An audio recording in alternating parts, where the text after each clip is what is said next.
O55 Hindi अध्याय 271 योग्यता उन्नयन। वह तभी शांत हो सका जब उसने उन सभी राक्षसों को मार डाला जो उसके भाई और चचेरे भाई का खून चूस रहे थे। उसने अपनी आंखों में अनजाने में आए आंसुओं को पोंछा और उस बड़े क्षेत्र में फैले खून और लहू को देखा। पहले तो उसने सोचा कि कोई उन पर जासूसी कर रहा है और फिर वह वहां से चला गया। जो उन पर जासूसी करता है उसने अपने भाई और चचेरे भाई को इसी क्रूर तरीके से मार डाला था, लेकिन जब उसने आसपास के दृश्य को ध्यान से देखा उसे जल्दी ही समझ आ गया कि उसकी धारणा कितनी गलत थी और वास्तविक कारण ने उसे बहुत झकझोर दिया था। उसने अपने अंदर से कोर को कैसे बाहर निकाला, उसने खुद से पूछा, लेकिन बहुत सोचने के बाद भी उसे जवाब नहीं मिला। उसे यह असंभव लगा क्योंकि उसने कभी नहीं सुना था कि कोई भी कोर को उल्टी करके बाहर निकाल सकता है। वह जो जानते हैं उसके अनुसार एक बार कोर खा लेने के बाद जीवित रहने के केवल दो ही तरीके हैं। पहला है अपने शरीर की मदद से जीवित रहना।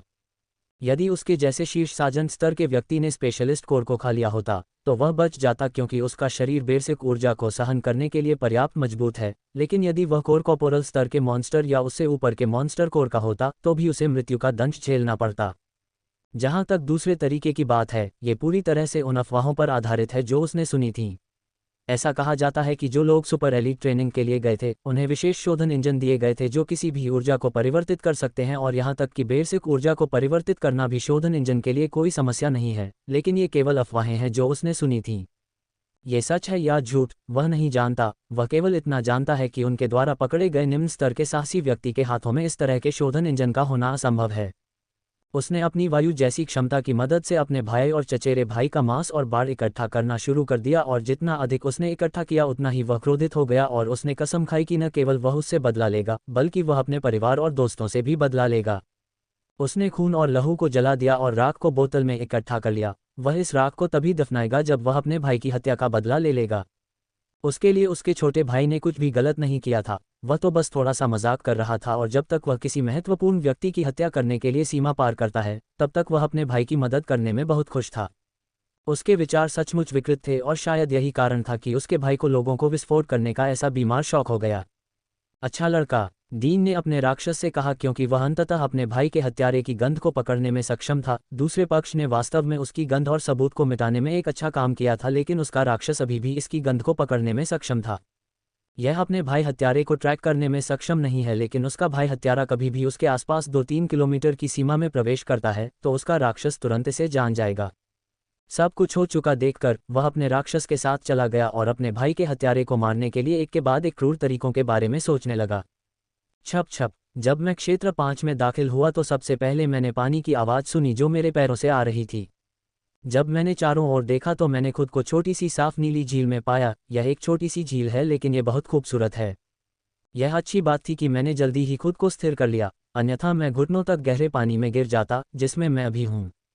सीमा पार करने के बाद सबसे पहले आपको अपने स्थान की जांच करनी चाहिए और यह जानना चाहिए कि आप किस स्थान पर हैं, क्योंकि हो सकता है कि आपको मास्टर स्टेज राक्षस के ग्रोव में ले जाया गया हो। झील इतनी छोटी है कि नक्शे पर उसका स्थान नहीं दिख पाता, इसलिए मुझे अपना स्थान पहचानने में थोड़ा अधिक समय लगा। मैं विसिन प्रेरी में हूँ, जो क्षेत्र 5 के सबसे सुरक्षित क्षेत्रों में से एक है। यह क्षेत्र विशेष रूप से विशेषज्ञ चरण राक्षस द्वारा कब्जा कर लिया गया है। मुझे ये जानकर राहत मिली कि यदि मुझे उस क्षेत्र में ले जाया जाता जहाँ साजन स्टेज और मास्टर स्टेज राक्षस घूमते हैं तो ये थोड़ी समस्यापूर्ण बात होती। मैंने झील के किनारे अपना तंबू सक्रिय कर दिया और अंडरवियर को छोड़कर अपने सभी कपड़े उतारने लगा। जब मैंने अपने शरीर पर सूखे खून को देखा तो मैं मुंह बनाने से खुद को रोक नहीं सका और साफ नीली झील में कूद गया। छप छप। मैं आराम से झील के केंद्र की ओर तैर गया। झील में राक्षस से किसी भी बाधा के बिना आमतौर पर विशेषज्ञ स्तर के राक्षस मुझे मारने की आभा को देखकर हमला नहीं करेंगे, जिसे मैं अनजाने में बाहर कर देता हूँ। ये कॉर्पोरल स्टेज और एक उपरोक्त राक्षस है जो मुझ पर हमला करता है क्योंकि उन्होंने मुझसे बहुत खतरा महसूस किया क्योंकि मैं उनके समान चरण में हूँ। मैंने झील में 1 घंटे तक तैराकी की। मेरे शरीर में जो भी गंदगी थी उसे मैंने अच्छी तरह से साफ कर लिया और तब जाकर मुझे ताजगी और शांति महसूस हुई। आरामदायक कपड़े पहनने के बाद मैंने अपने भंडारण से मांस का एक बड़ा टुकड़ा निकाला। यह मसाला हॉग का मांस है। इस सुअर को मसालेदार सुअर इसलिए कहा जाता है क्योंकि इसका मांस मसालेदार सुअर बनाने के लिए सबसे अच्छा होता है। मैं एक एक करके खाना पकाने के बर्तन निकालता हूँ। मैंने इस पूरे मांस के टुकड़े से मसालेदार सुअर बनाने की योजना बनाई है। मैं न केवल अपने लिए खाना बना रही हूँ बल्कि एशलिन के लिए भी खाना बना रही हूँ, क्योंकि मुझे पता है कि जब एशलिन नींद से उठेगी तो वह भूखी होगी और यह मांस उसके पेट को 3 बार भरने के लिए पर्याप्त है।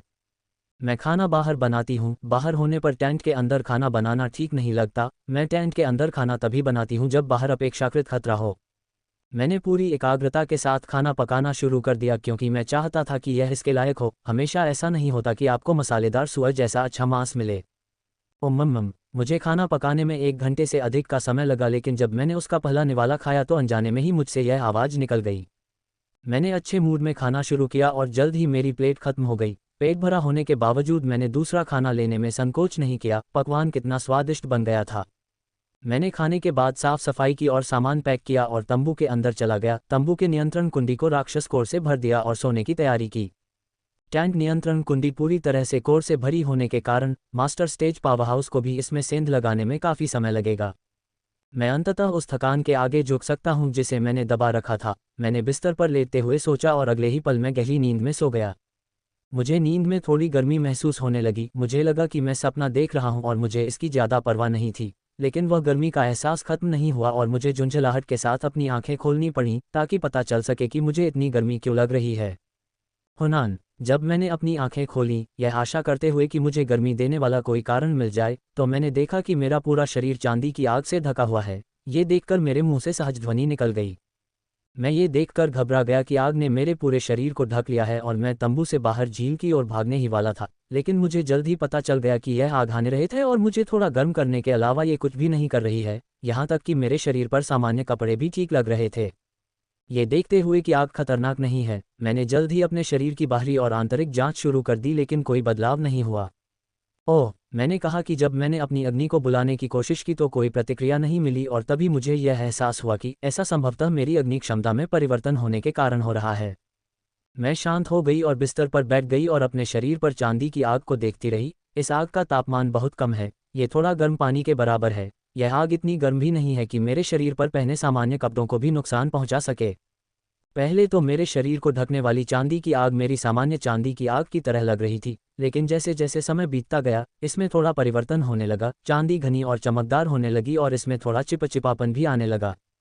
जैसे जैसे समय बीतता गया ये गुण थोड़े थोड़े अंतर से बढ़ने लगे। मैं इसे और अधिक देखता रहता, लेकिन अचानक मेरे सामने सब कुछ काला हो गया और जब रोशनी मेरी आंखों में आई तो मैंने खुद को पूरी तरह से अलग जगह पर पाया। स्रोत स्थान, मैंने जोर से कहा, लेकिन इस बार यह एशलिन स्रोत स्थान नहीं बल्कि मेरा है। मेरे स्रोत स्थान के केंद्र में आग का एक विशाल चांदी का गोला है जो सूर्य के समान दिखता है।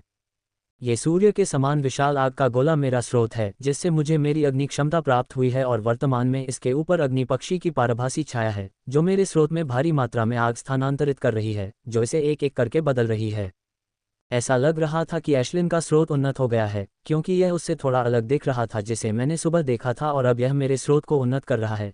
इसलिए जब यह प्रक्रिया पूरी हो जाएगी तो मेरी अग्नि क्षमता उन्नत हो जाएगी जिससे मेरी क्षमताएं और भी अधिक बढ़ जाएंगी। मैंने देखा कि कैसे पारदर्शी अग्नि पक्षी मेरे स्रोत को बड़ी मात्रा में अग्नि प्रदान करता रहा और धीरे धीरे उसे थोड़ा थोड़ा करके बदलता रहा। जैसे जैसे समय बीतता गया मेरा स्रोत एशलिन की तरह ही होता गया। मैंने खुशी से सोचा कि यह प्रक्रिया जल्द ही पूरी हो जाएगी। जब मैंने सोचा कि यह प्रक्रिया जल्द ही पूरी हो जाएगी तो मैंने अपने मूड में कुछ अलग महसूस किया। पहले तो मुझे लगा कि मेरी आंखें मुझे धोखा दे रही हैं, लेकिन जितना अधिक मैंने इसे देखा उतना ही मुझे लगा कि यह वास्तविक है। यह मेरे स्रोत में बस छोटी छोटी विकृतियां हैं। वे इतनी छोटी हैं कि यदि कोई उन्हें व्यक्तिगत रूप से नहीं देख रहा हो तो वे आंखों से बमुश्किल दिखाई देती हैं। यह मेरा सौभाग्य था कि मैं उन्हें देख पाया। वे एशलिन के स्रोत नहीं हैं, लेकिन वे मेरे स्रोत हैं। पहले तो मुझे समझ में नहीं आया कि वे क्या हैं, लेकिन फिर मैंने उन पर गहराई से ध्यान केंद्रित किया और अपनी मानसिक ऊर्जा से उनकी जांच की। अंततः मुझे उनकी भनक लग गई और मैं चौंक गया। ये छोटी सी उन्मत्त ऊर्जा थी और इसे देखकर ऐसा लग रहा था कि यह बहुत धीरे धीरे मेरी आत्मा के साथ विलीन हो रही है। यदि मैंने अपने स्रोत को एक दिन बाद देखा होता तो मुझे लगता कि मेरा स्रोत सामान्य है क्योंकि उन्मत्त ऊर्जा पूरी तरह से मेरे स्रोत के साथ विलीन हो चुकी थी।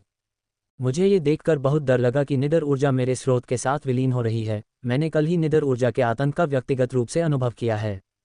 यह अनियंत्रित है लेकिन बहुत शक्तिशाली भी है। राक्षसों का शरीर इतना शक्तिशाली है क्योंकि वे बेसिक ऊर्जा द्वारा परिष्कृत होते हैं। यह उनके शरीर को इतना मजबूत बनाता है कि मनुष्य कभी भी शारीरिक शक्ति में उनकी तुलना करने में सक्षम नहीं होते हैं। उनकी क्षमताओं के लिए भी यही बात लागू होती है। राक्षसों की क्षमताएं अधिक मजबूत होती हैं क्योंकि वे बेसिक ऊर्जा के साथ विलीन हो जाती हैं। केवल राक्षसों के शरीर ही बेसिक ऊर्जा का उपयोग करने के लिए उपयुक्त हैं। अगर कोई मनुष्य इस बेसिक ऊर्जा का उपयोग करता है तो यह उसके शरीर को अलग कर देगा जब तक कि उसके पास एक मजबूत शरीर न हो जो बेसिक ऊर्जा को सहन कर सके। यह मनुष्यों के लिए काफ़ी आशीर्वाद है जब राक्षस स्रोत मानव पर अंकित होता है। उन्होंने मानव पर उन्मत्त ऊर्जा अंकित नहीं की, अन्यथा कोई भी मानव बंधन से बचने में सक्षम नहीं था। जहाँ तक इस बात का सवाल है कि कैसे बेसिक ऊर्जा मेरे स्रोत में मिल गई, इसका जवाब काफ़ी सरल है। यह मेरे रिफाइनमेंट इंजन की वजह से है, क्योंकि यह एकमात्र ऐसी चीज़ है जो मेरे स्रोत से जुड़ी हुई है। जैसे ही मैं शांत हुआ और अपने स्रोत में मौजूद बेसिक ऊर्जा के बारे में सोचना शुरू किया, विलय के बाद बेसिक ऊर्जा हमेशा के लिए मेरे स्रोत में रहेगी और चाहे मैं इसका कितना भी उपयोग करूं, ये स्वचालित रूप से फिर से भर जाएगी। अच्छी बात यह है कि मेरा शरीर इस छोटी सी अनियंत्रित ऊर्जा को संभालने के लिए पर्याप्त रूप से मजबूत है, क्योंकि मैंने अपने रिफाइनमेंट इंजन से केवल 5% कोर को ही परिष्कृत किया है, जबकि बाकी को एशलिन के स्रोत द्वारा सोख लिया गया। इस छोटी सी निडर ऊर्जा के बारे में चिंता करने की कोई बात नहीं है, लेकिन मैं फिर भी जिम और जिल से परामर्श करूंगा कि क्या उन्हें मेरे शरीर से निडर ऊर्जा को निकालने का कोई तरीका पता है। उन्मत्त ऊर्जा के मामले को अपने मन के पीछे रखते हुए मैं पुनः अपने स्रोत की ओर देखता हूं, जो लगभग बदलना समाप्त हो चुका है, क्योंकि पारभासी अग्नि पक्षी मंद पड़ रहा है तथा वह आग जो वह मेरे स्रोत में भेज रहा था वह भी कम होने लगी है। मैंने सोचा कि यह सब 1 मिनट में खत्म हो जाएगा और अगले ही पल मेरी दृष्टि फिर से अंधकार में हो गई और अगले ही पल मैं अपने तंबू में वापस आ गया। आग अभी भी मेरे शरीर को ढक रही है, हालांकि यह बहुत धीमी है और आग पहले ही मेरे शरीर में वापस रिसना शुरू हो चुकी है। जल्द ही आग मेरे शरीर में पूरी तरह से समा गई और मुझे ये देखकर बिल्कुल भी आश्चर्य नहीं हुआ कि मेरे कपड़े पूरी तरह से क्षतिग्रस्त नहीं हुए हैं। स्रोत से बाहर आने के बाद मुझे समझ में आया कि मुझे घेरने वाली आग सिर्फ एक प्रक्षेपण है और मेरे स्रोत को अपग्रेड मिलने के कारण मुझे जो गर्म एहसास हो रहा है वह सिर्फ एक प्रक्षेपण है। चबाओ चबाओ चबाओ चबाओ। मैं उठकर तंबू के बाहर जाकर शक्तियों की जांच करने ही वाला था कि अचानक एशलिन मेरे अंदर से बाहर आए और बिना किसी शर्त के भोजन की मांग करने लगी। यहाँ, मैंने कहा और अपने बिस्तर के पास रखा बर्तन खोला। मैं उसके लिए बर्तन गर्म करना चाहता था, लेकिन ये देखकर कि वह भोजन पर कैसे उछल पड़ी, मैंने अपना सिर हिला दिया। कुछ निवाले खाने के बाद उसे लगा कि खाना ठंडा हो गया है और इससे पहले कि मैं उसकी मदद के लिए कुछ कर पाती, उसने खाने पर हल्की आग फूंकी और फिर से खाना शुरू कर दिया। ये देखकर कि वह मेरे बिना भी चीख रहेगी, मैं तंबू से बाहर आ गया, क्योंकि मैं ये देखने के लिए उत्साहित था कि उन्नयन से मेरी क्षमता में क्या परिवर्तन आएगा। शिविर के चारों ओर काफ़ी खुली जगह थी, इसलिए मुझे अपनी परीक्षाओं के लिए खुली जगह की तलाश नहीं करनी पड़ी। एक गहरी सांस लेते हुए मैंने आग का गोला बुलाना शुरू किया। मेरी पिछली आग की तुलना में ये थोड़ा चमकदार था और इसमें कुछ घातक एहसास था।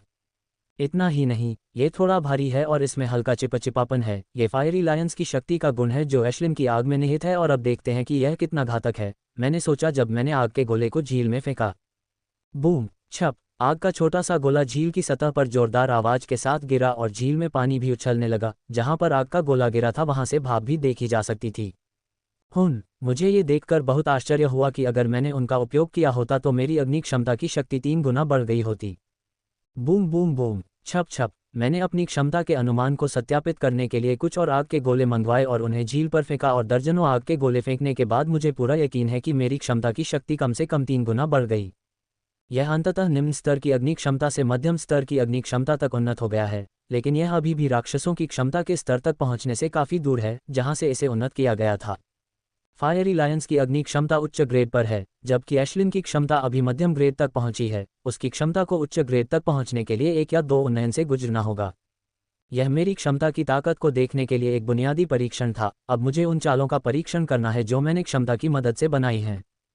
फुरपुर बम अल्पविराम। मैंने अपने पैर के पीछे 2 जेट सक्रिय कर दिए और तुरंत हरकत की, लेकिन मेरी गति मेरी अपेक्षा से अधिक थी, जिसे मैं समय रहते नियंत्रित नहीं कर सका और इस प्रकार जोर से सतह पर गिर पड़ा। यह अच्छी बात थी कि 17 मुहरों के कारण मेरा शरीर काफ़ी मजबूत हो गया था, अन्यथा मेरे शरीर पर केवल खरोंचें नहीं होती बल्कि त्वचा से खून बहता और हड्डियां टूटती। मैंने शर्ट और पैंट नीचे फेंक दिए क्योंकि वे सामान्य कपड़े थे, वे दुर्घटना में फट गए थे। कुछ समय तक होने वाली दुर्घटनाओं से उन्हें और अधिक क्षतिग्रस्त होने देने के बजाय उन्हें पूरी तरह से हटा देना बेहतर होगा। इस शक्ति को नियंत्रित करना आसान नहीं होगा, मुझे इस पर पहले जैसा पूर्ण नियंत्रण पाने के लिए कुछ समय लगाना होगा। फर फर फर फर फर, बम बम बम। जैसे जैसे मैंने और अधिक प्रयास किए, मैं फर्श पर गिरता रहा।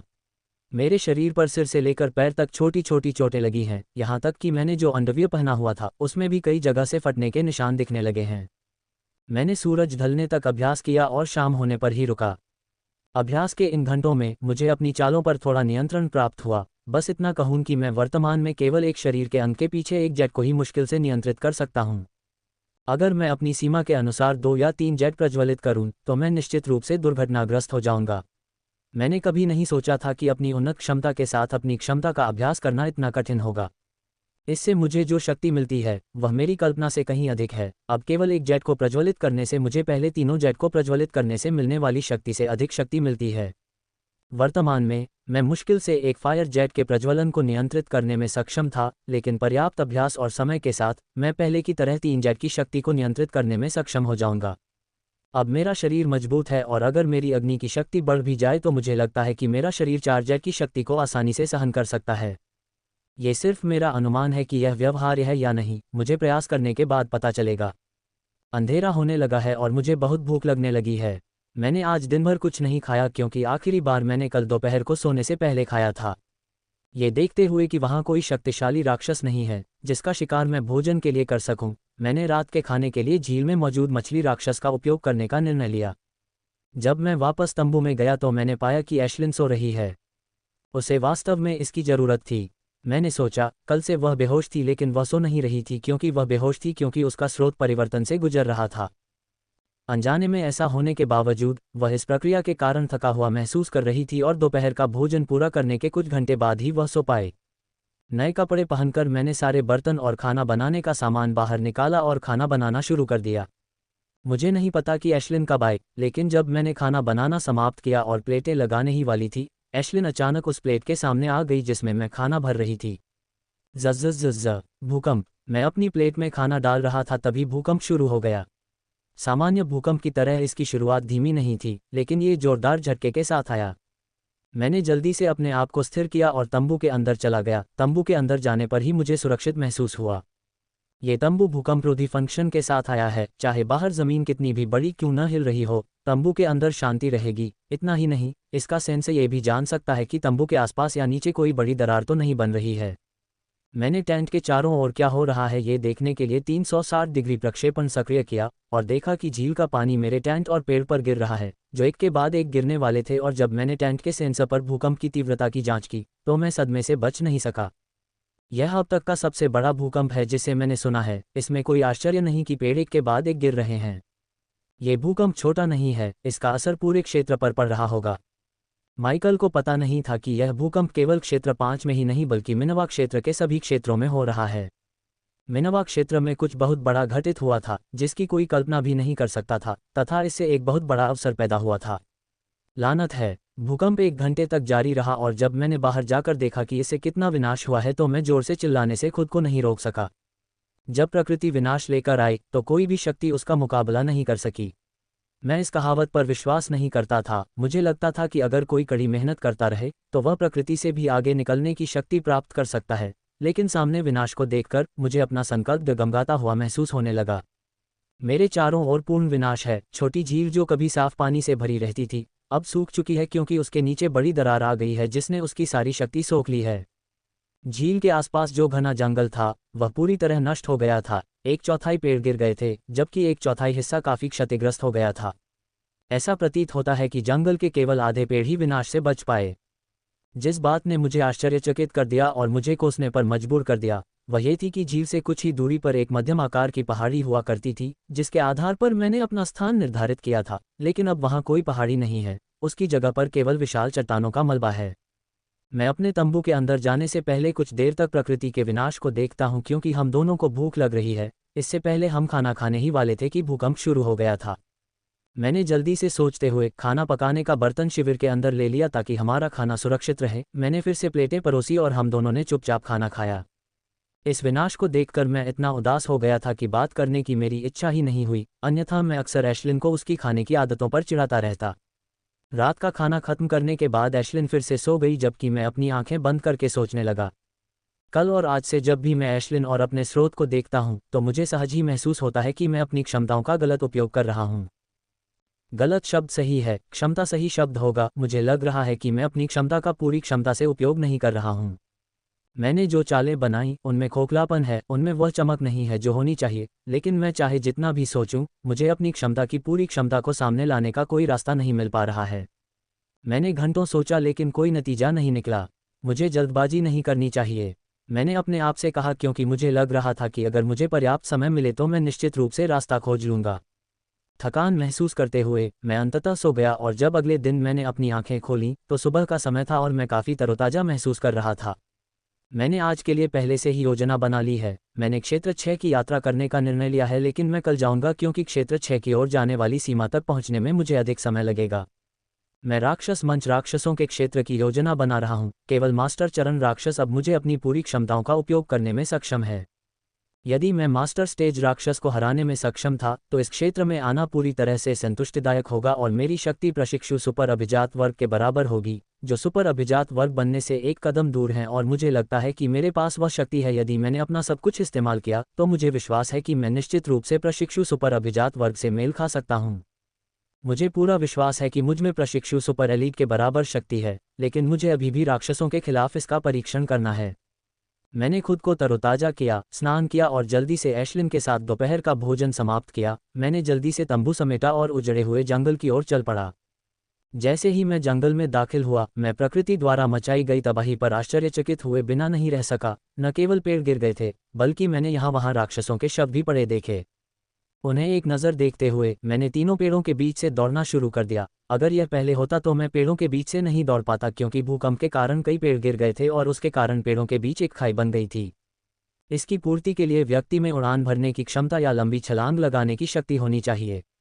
मुझमें ऊपर उठने की क्षमता नहीं है, लेकिन अब मैं अग्नि जेट के प्रज्वलन के साथ बहुत लंबी छलांग लगा सकता हूँ। पेड़ों के ऊपर से ऊंची छलांग लगाता हूँ। मैं शायद ही कभी जमीन पर पहुँचता हूँ। एकमात्र कारण यह है कि मैं जमीन पर तब पहुंचता हूं जब पेड़ों के बीच की दूरी बहुत अधिक होती है। मैं पेड़ों के बीच से दौड़ता हुआ केवल 2 घंटों में ही स्पेशलिस्ट मॉन्स्टर के क्षेत्र को पार कर कॉर्पोरल स्टेज मॉन्स्टर के क्षेत्र में पहुंच गया। सामान्यतः मुझे इसमें 4 घंटे लगते, लेकिन अब मुझे केवल आधा समय ही लगा। मैंने कॉर्पोरल स्टेज राक्षसों के क्षेत्र को उसी गति से काटा जैसा मैंने विशेषज्ञ चरण राक्षसों के क्षेत्र में किया था। एकमात्र अंतर यह है कि इस क्षेत्र में राक्षसों ने मुझ पर हमला किया, लेकिन इससे मुझे कोई फर्क नहीं पड़ता, क्योंकि जो भी राक्षस मुझ पर हमला करने आया था उसने पहले तलवार से मुझे काट दिया था। चबाओ चबाओ। एशलिन की आग ने प्रारंभिक स्तर के कॉर्पोरल चरण के राक्षस के माध्यम से एक छेद किया, इससे पहले कि उसे पता भी चले। अब उसकी क्षमता के उन्नयन और उसके शरीर पर 17 मुहरों के छाप ने उसे पूरी तरह से बदल दिया था। क्षमता और शारीरिक बनावट के मामले में वह लोअर बी राक्षस के बराबर है, लेकिन उसकी लड़ने की शक्ति अपर बी राक्षस के बराबर है। जब एशलिन कमजोर थी तो उसने मेरी तरह क्षमताओं में हेरफेर का कड़ा प्रशिक्षण लिया था, जिससे उसके हमले और अधिक शक्तिशाली हो गए। वह मुट्ठी के आकार के आग के गोले को उंगली से भी छोटे आकार में ढालने में सक्षम थी, और इतना ही नहीं, उसने इसे और भी अधिक घातक बनाने के लिए इसकी गति भी तेज कर दी थी। वह तकनीक उसे उससे अधिक शक्तिशाली राक्षस को हराने में मदद करती है, लेकिन अब उसकी क्षमता उन्नत होने के कारण उसकी तकनीक और भी अधिक शक्तिशाली हो गई है। समान स्तर के राक्षस उसके सामने टिक नहीं सकते। एकमात्र राक्षस जो उसके साथ लड़ सकता है वह शीर्ष कोरोप्रल स्तर का है। मुझे लगता है कि उसके घूमते हुए संघनित आग के गोले के साथ वह पीक कॉर्पोरल स्टेज राक्षस को भी हरा सकती है और लड़ सकती है। समय बीतता गया और 3.5 घंटे में हम साजन स्टेज राक्षस के क्षेत्र में पहुंच गए। मेरा लक्ष्य पीक साजन स्टेज राक्षस को किसी अन्य की तरह ढूंढना है। वे मेरे पास पहुंचने से पहले ही मर जाएंगे। आग का प्रहार। धप। मेरे एक हमले से एक और साजन स्टेज राक्षस जमीन पर गिर गया। अगर मैं उसके साथ लड़ता तो मैंने उससे लड़ने में 1 या 2 मिनट बर्बाद कर दिए होते और यह व्यर्थ हो जाता। मैं मास्टर स्टेज राक्षस से लड़ना चाहता हूँ। केवल मास्टर स्टेज राक्षस ही मुझे मेरी सारी शक्ति का उपयोग करने में सक्षम है, जिसमें वह विशेष अग्नि बोल्ट भी शामिल है। फायर स्ट्राइक की शक्ति पहले से ही बहुत अधिक थी और मेरे स्तर बढ़ने के साथ ये फिर से बढ़ गई, और अब मैं अपनी तलवार के माध्यम से 10 बोल्ट लॉन्च कर सकता हूँ। इतना ही नहीं, कॉर्पोरल चरण में प्रवेश करने के बाद मैं अब सभी फायर बोल्टों की ऊर्जा को एकल फायर बोल्ट में संघनित कर सकता हूँ, लेकिन मैं ये कल्पना करने की भी हिम्मत नहीं कर सकता कि वह एकल बोल्ट कितना शक्तिशाली होगा। यही कारण है कि मेरे लिए मास्टर स्टेज मॉन्स्टर के खिलाफ अपना परीक्षण करना अनिवार्य है, और मुझे थोड़ा अधिक आत्मविश्वास है क्योंकि फायर स्ट्राइक ही एकमात्र शीर्ष कौशल नहीं है जो मेरे पास है। मेरे शस्त्रागार में एक और कौशल है जो बराबर है। कल से ठीक पहले मेरे पास इसकी पूरी क्षमता लाने की योग्यता नहीं थी और अब मेरे पास है। मैं अपने फायर स्ट्राइक से साजन स्टेज राक्षस को मारता रहा। जैसे जैसे मैं मास्टर स्टेज राक्षस क्षेत्र की ओर बढ़ता गया, मैं जल्द ही उसके बहुत करीब पहुंच गया। साजन चरण के अधिकांश राक्षस मेरी एक ही गोली में मारे गए। केवल रक्षा उन्मुख राक्षसों को मारने के लिए दूसरे और तीसरे प्रहार की आवश्यकता पड़ी। साजन स्टेज राक्षसों के क्षेत्र को पार करते हुए मैंने काफ़ी राक्षस कोर एकत्र किए हैं। वे निश्चित रूप से मिलियन से अधिक के लिए बेचे जाएंगे। इतना ही नहीं, एशलिन ने यहाँ वहाँ से कई जड़ी बूटियाँ भी एकत्र की और वे सभी बहुत महंगी हैं। पिछले वर्ष एशलिन की दुर्लभ जड़ी बूटियाँ चुनने की आदत के कारण मैंने जिम से प्राप्त सभी जड़ी बूटियों के विश्वकोशों को पढ़ लिया है, और भले ही मुझे जड़ी बूटी का नाम याद न हो, मैं कम से कम ये तो बता ही सकता हूँ कि वह महंगी है या नहीं। और एशलिन द्वारा चुनी गई सभी जड़ी बूटियाँ महंगी हैं, कुछ तो अन्य की तुलना में अधिक महंगी हैं। धप। एशलिन ने जो खाया हुआ फल मुझे दिया था उसे फेंकते हुए मैंने पेड़ से छलांग लगा दी और चुपचाप चलना शुरू कर दिया। अन्य राक्षसों के क्षेत्रों में पेड़ से कूदना ठीक है, लेकिन मास्टर क्षेत्र में मुझे सामान्य रूप से चलना होगा, या मैं कुछ जानने से पहले कुछ पीक मॉन्स्टर स्टेज मॉन्स्टर के पंजों में हो सकता था। मास्टर स्टेज साजन स्टेज राक्षस की तुलना में बहुत शक्तिशाली है और मुझे भागने के लिए तैयार रहना होगा यदि मैं उस राक्षस के सामने आ जाऊं जिसे मैं हरा नहीं सकता।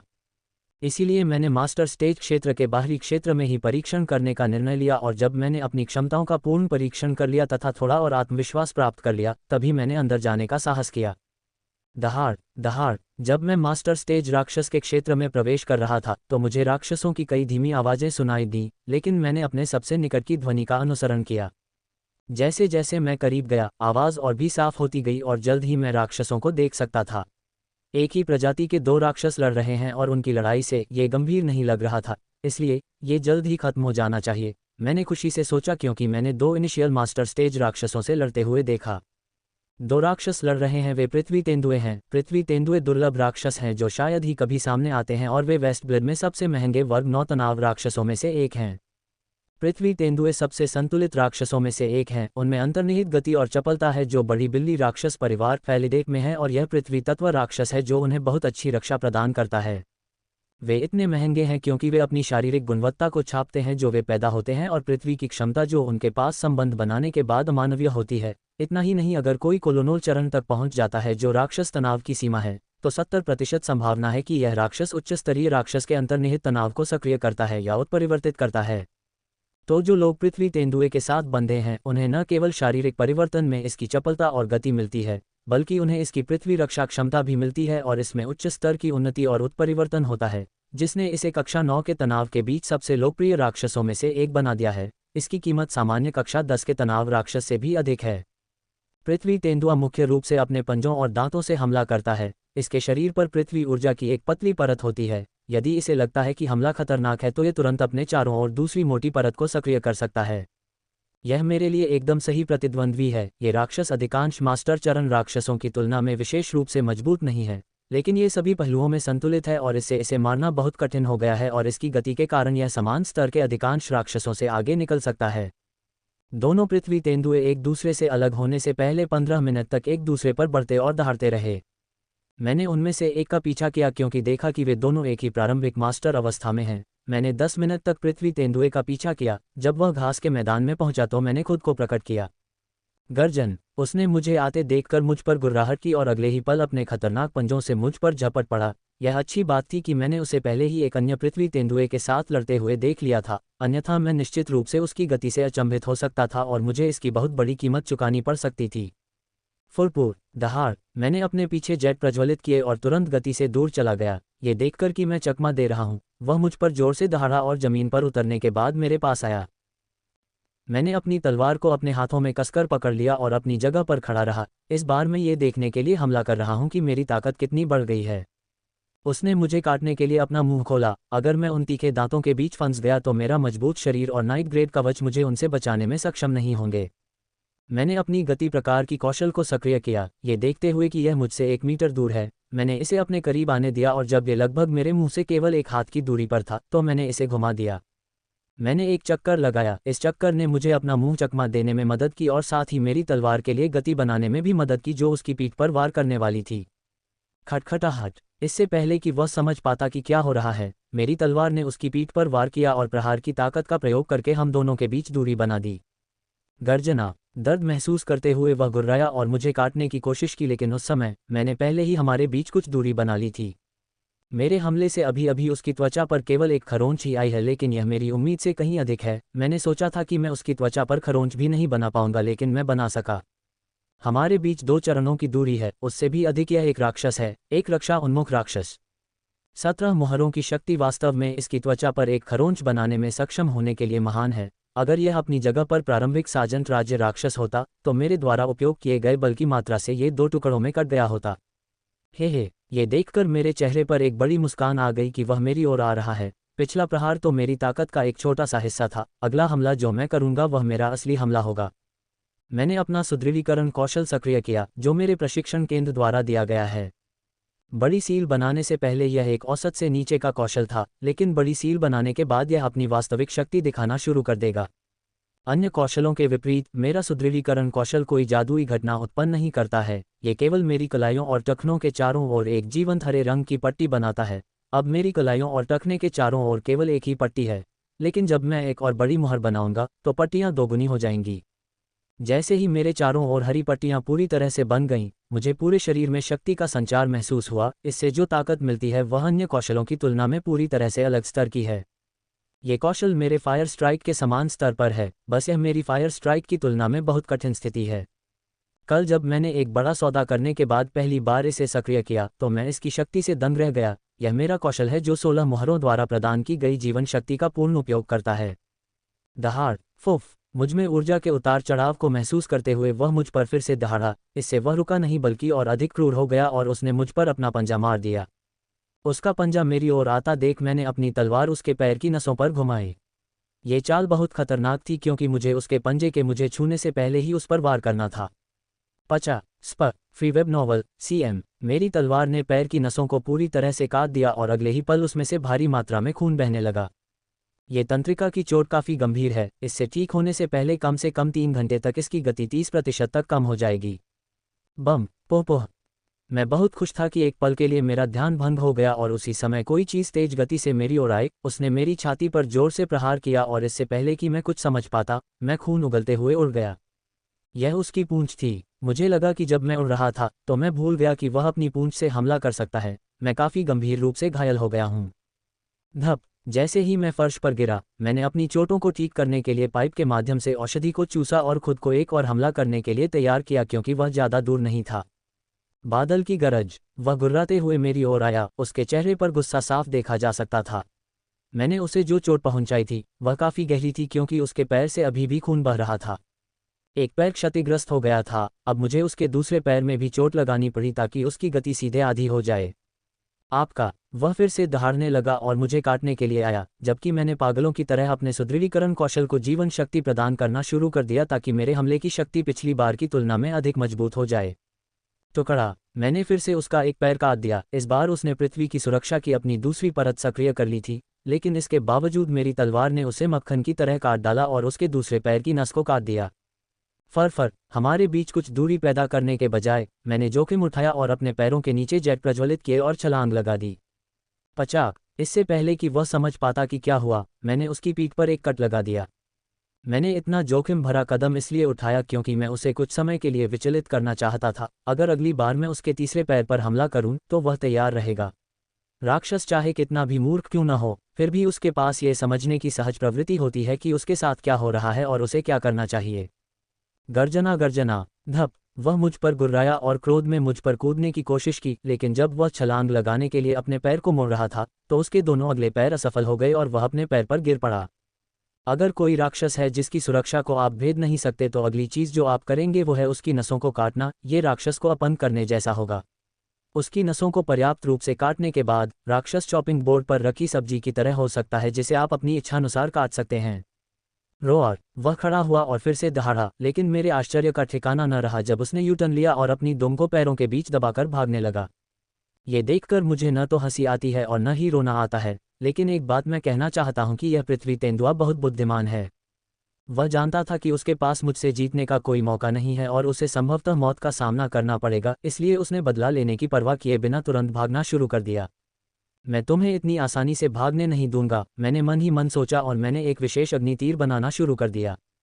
मास्टर स्टेज राक्षस रक्षा शिखर साजन की तुलना में बहुत मजबूत है। मेरी सामान्य आग उनके जीवन को खतरे में डालने में सक्षम नहीं होगी। यह एक रक्षा उन्मुख राक्षस है, केवल विशेष बोल्ट अपने जीवन को खतरे में डालने में सक्षम है। यह अच्छी बात थी कि मैंने कुछ सेकंड पहले ही औषधि पी ली थी, अन्यथा मैं इससे प्राप्त होने वाले भारी मात्रा में मैना को प्रदान नहीं कर पाता। 1 सेकंड में ही इसने मेरे शरीर के सारे मान को नष्ट कर दिया, लेकिन अंत में विशेष फायरबोल्ट का निर्माण हुआ और मैंने इसे अपनी तलवार के माध्यम से प्रक्षेपित किया। सुप। जैसे ही वह राक्षस की ओर बढ़ा, हवा से ध्वनि उत्पन्न हुई। उसकी गति इतनी तेज थी कि मैं केवल उसकी धुंधली छवि ही देख पाया। पुच, धप, वह मानस हवा में उड़कर राक्षस के सिर में जा लगा और अगले ही क्षण वह जमीन पर गिर पड़ा। गल्प, अपनी मां की कमजोरी को दूर करने वाली औषधि को निगलते हुए मैं उस राक्षस के शरीर की ओर दौड़ी जो मुझसे कुछ ही दूरी पर मृत पड़ा था। लानत है, जब मैंने राक्षस के सिर की हालत देखी तो मैं खुद को कोसने से नहीं रोक पाया, लेकिन अंदर से वह पूरी तरह पिघल चुका था। उसका मस्तिष्क, उसके आसपास के ऊतक सब पिघल कर तरल हो गए थे, यहाँ तक कि खोपड़ी की हड्डी के कुछ हिस्से भी पिघल गए थे। मुझे ये सब पता ही नहीं चलता यदि इसके कान और आंखों से पिघला हुआ मवाद टपकना शुरू न हो गया होता। ये कुछ पागल गर्मी है, मैंने अपने मन में शाप दिया। ये बोल्ट किसी भी प्रारंभिक स्तर के मास्टर स्टेज राक्षस को मारने के लिए पर्याप्त होगा। ये देखना दिलचस्प होगा कि क्या यह मध्य स्तर के मास्टर स्टेज राक्षस के लिए कुछ कर सकता है। मैंने इसके पीले भूरे रंग के कोर को निकाल दिया और इसका कुछ मांस ले लिया। अगर मुझे इससे बेहतर राक्षस नहीं मिला तो मैं इस मांस का उपयोग आज रात के खाने में करूंगी। ये देखकर कि मेरी चोटें लगभग ठीक हो चुकी हैं, मैंने अगले राक्षस की तलाश में चलना शुरू कर दिया क्योंकि शाम होने में अभी भी काफ़ी समय था। ये तो बहुत करीब था।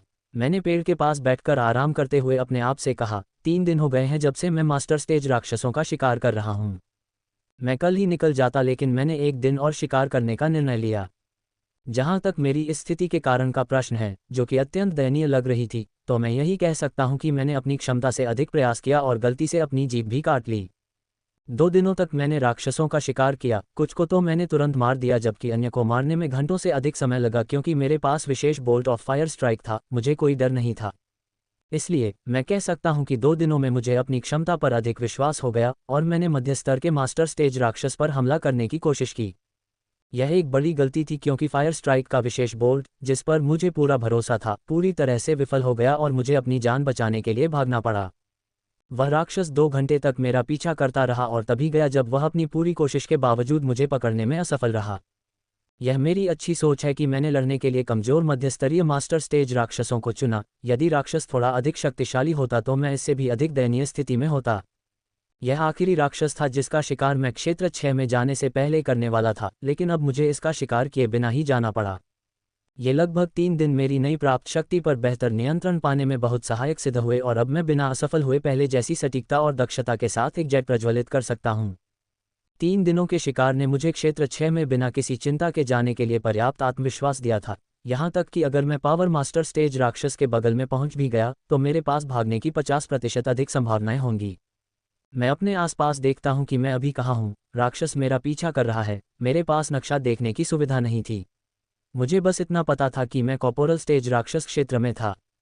अपने बालों से धूल और अन्य चीजें साफ करते हुए मैं पेड़ पर चढ़ गया और स्थानिक सीमा की ओर कूदना शुरू कर दिया जो मुझे क्षेत्र 5 में ले जाएगा। मिनवा दायरे में आने से पहले मैंने क्षेत्र 3 और क्षेत्र 4 में प्रशिक्षण लेने का निर्णय लिया था। मैंने क्षेत्र 5 में जाने का निर्णय लिया था यदि मेरा स्तर ऊपर हो जाता और मुझे अपनी क्षमता पर पर्याप्त विश्वास हो जाता, लेकिन अब मैं क्षेत्र 6 की ओर जा रहा हूँ। मैं क्षेत्र बंद होने तक ज़्यादातर क्षेत्र 6 में ही प्रशिक्षण लूंगा क्योंकि क्षेत्र 7 में जाने के बारे में मैंने सोचा भी नहीं था। मैंने जो पढ़ा है उसके अनुसार क्षेत्र 7 बहुत खतरनाक है। वहाँ के राक्षस अन्य क्षेत्रों की तुलना में अधिक शक्तिशाली हैं। क्षेत्र 7, क्षेत्र 8 और क्षेत्र 9 वह स्थान है जहाँ मजबूत सार्जेंट और मास्टर स्टेज इवॉल्वर्स प्रशिक्षण लेते हैं। उनकी ताकत आमतौर पर सामान्य अभिजात वर्ग से अधिक होती है और वे शक्ति में प्रशिक्षु अभिजात वर्ग से थोड़ा नीचे होते हैं। इस क्षेत्र में कॉर्पोरल चरण और सार्जेंट चरण के सुपर एलीट भी प्रशिक्षण लेते हैं, क्योंकि क्षेत्र 10 और उससे ऊपर के क्षेत्रों में केवल मास्टर चरण ही प्रशिक्षण लेने का साहस करते हैं, क्योंकि क्षेत्र 10 या उससे ऊपर के क्षेत्रों में राक्षस पूरी तरह से अलग स्तर पर होते हैं। ऐसा कहा जाता है कि राक्षस ही वहाँ एकमात्र खतरा नहीं है, बल्कि उन क्षेत्रों में राक्षसों से भी अधिक खतरनाक चीजें मौजूद हैं। मैंने अपना सिर हिलाया और उन क्षेत्रों के विचारों को दूर कर दिया। जिल और जिम ने कहा कि वे क्षेत्र 7 में प्रशिक्षण लेने से पहले सप्ताह में क्षेत्र 6 में प्रशिक्षण लेंगे। उन्हें स्थानिक सीमा पार करने के बाद कहीं भी प्रकट होने के बारे में चिंता करने की आवश्यकता नहीं है, क्योंकि वे केवल उसी स्थान पर प्रकट होंगे जहां उनके संगठन ने बीकन रखा होगा। उनके संगठन ने उनके लिए एक विशेष उपकरण बनाया था जिसके स्रोत में उनका खून था, इसलिए इसकी मदद से वे हमेशा बेकन के पास दिखाई देंगे, लेकिन यह विशेषाधिकार हर किसी के लिए नहीं है। केवल सुपर अभिजात वर्ग, प्रशिक्षु सुपर अभिजात वर्ग और महत्वपूर्ण लोगों के बच्चों को ही उन उपकरणों को पहनने का विशेषाधिकार है। जिल ने कहा था कि इन बैंडों को बनाना बहुत महंगा और कठिन है, इसलिए ये केवल उन लोगों को दिया जाता है जो संगठन के लिए महत्वपूर्ण हैं। इसलिए उन बैंडों की मदद से वे किसी भी क्षेत्र में जा सकते हैं, वे हमेशा सबसे सुरक्षित क्षेत्र में पहुंचेंगे।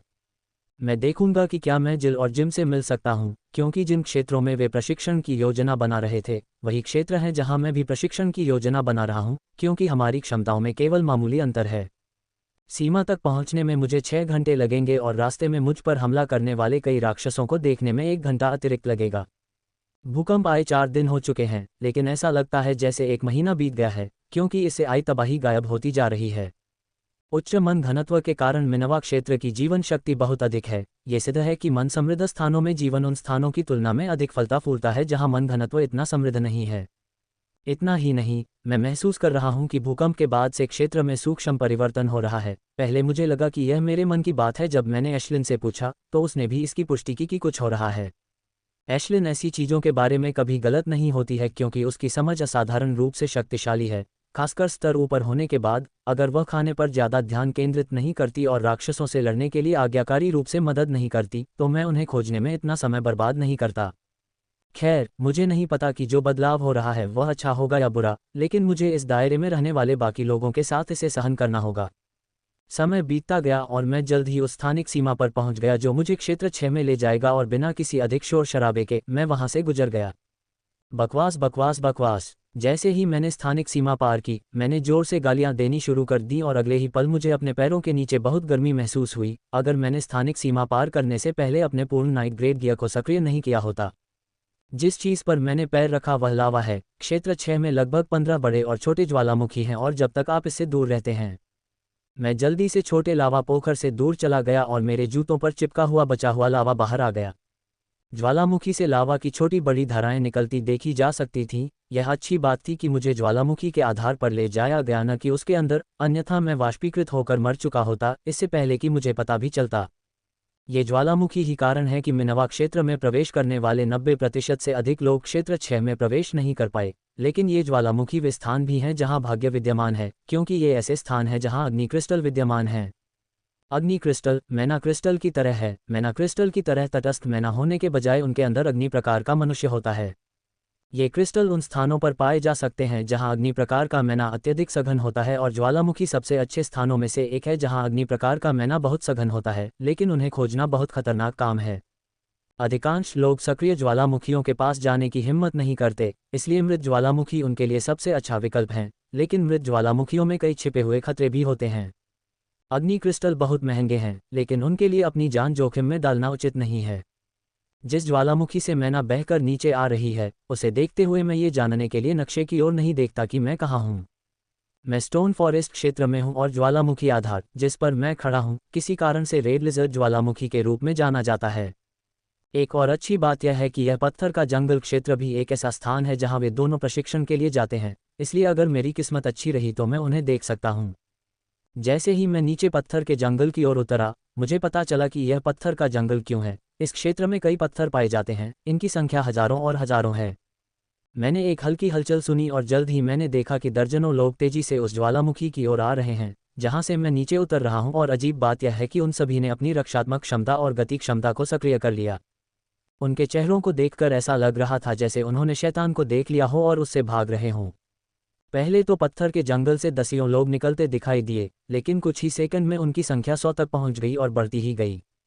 मैं वहीं रुक गया। जब मैंने देखा कि इतने सारे लोग ज्वालामुखी की ओर भाग रहे हैं, मैंने सोचा कि शायद वहां राक्षसों का झुंड होगा। मैंने भी उनकी तरह ऊपर जाने की तैयारी की, लेकिन ऊपर जाने से पहले किसी से पूछने का निर्णय लिया कि क्या हो रहा है। क्या हुआ? मैंने पीक सार्जेंट स्टेज गर्ल से पूछा जो मेरी तरफ आ रही थी और उसके चेहरे पर भी भय लिखा हुआ था। वाष्पशील मृत्यु। जैसे ही मैंने ये शब्द सुने, मैंने तुरंत अपने शरीर को चांदी की आग से ढक लिया और एशलिन से तुरंत मेरे अंदर जाने को कहा। पहाड़ पर चढ़ते समय मेरे चेहरे पर भी भय दिखाई दिया जब मैंने एक ऐसा स्थान चुना जहां घना लावा बह रहा था। गर्मी होने के बावजूद मैं इसके आसपास सुरक्षित महसूस कर रहा था। यही कारण है कि 1000 से अधिक लोग पहाड़ पर चढ़ रहे थे और हर सेकंड और भी लोग जंगल से बाहर आ रहे थे।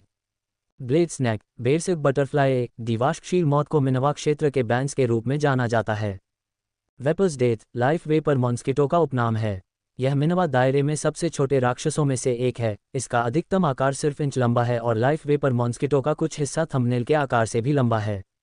लाइफ वेपर मच्छर को वेपर डेथ इसलिए कहा जाता है क्योंकि जब लाइफ वेपर मच्छर काटता है तो वह एक विष छोड़ता है जो पानी को उबालने के लिए गर्म कोयले के टुकड़े को डालने पर उत्पन्न होता है। जीवन वाष्प मच्छर का विष गर्म कोयले का एक टुकड़ा है और पानी जीवन शक्ति है। एक बार यह शरीर में प्रवेश करने पर यह व्यक्ति की जीवन शक्ति को जलाना शुरू कर देता है। सबसे बुरी बात यह है कि एक बार एक लाइफ वेपर मच्छर ने आपको काट लिया तो अन्य लाइफ वेपर मच्छर आपकी ओर आकर्षित हो जाएंगे। यह आसानी से पहचाना जा सकता है कि किसे लाइफ वेपर मच्छर ने काटा है, क्योंकि उसके शरीर से लगातार हरे रंग की वाष्प निकलती रहती है। इसकी सुई भी कलाकृतियों और कौशल की रक्षा के माध्यम से तोड़ सकती है। इससे खुद को बचाने के लिए एकमात्र बचाव खुद को आग में ढकना या बहुत गर्म जगह पर रहना है, क्योंकि जीवन वाष्प मच्छर को उच्च तापमान पसंद नहीं है। 3 बेन्स में से लाइफ वेपर मच्छरों को सबसे अधिक माना जाता है क्योंकि वे समूहों में दिखाई देते हैं। कुछ समूह 3 जितने छोटे होते हैं जबकि अन्य सैकड़ों जितने बड़े होते हैं। यदि कोई 2 अन्य बैन के संपर्क में आता है तो उसके मरने की संभावना बहुत अधिक होती है, लेकिन लाइफ वेपर मच्छर के संपर्क में आने पर अन्य 2 बैन की तुलना में बचने की संभावना अधिक होती है। O56 हिंदी अध्याय 276 सारा को बचाना। पिछला अध्याय। अगला अध्याय। ये सही है, जीवन वाष्प मच्छर के काटने से मरने की संभावना अन्य 2 मच्छरों के हाथों मरने की तुलना में थोड़ी कम है। जैसा कि मैंने पहले कहा था कि जीवन वाष्प मच्छर का विष गर्म कोयले के टुकड़े की तरह होता है और जीवन शक्ति पानी की तरह होती है, और कुछ समय बाद कोयले का टुकड़ा अपनी गर्मी खो देगा और पानी गर्मी प्राप्त न करने के बाद सामान्य तापमान पर वापस आ जाएगा। इसलिए यदि एक बार जीवन शक्ति एक एक करके विष को खत्म कर दे या कम कर दे तो बचने की संभावना हो सकती है, लेकिन ये तभी हो सकता है जब आपके पास जीवन शक्ति मच्छरों के विष से अधिक हो। सामान्यतः आप जीवन वाष्प मच्छर के काटने से बच सकते हैं यदि आपका स्तर उससे अधिक है तथा आपके अंदर 10% से 20% जीवन शक्ति शेष है, लेकिन यदि जीवन शक्ति मच्छर का स्तर आपसे अधिक है तो आपके बचने की कोई संभावना नहीं है।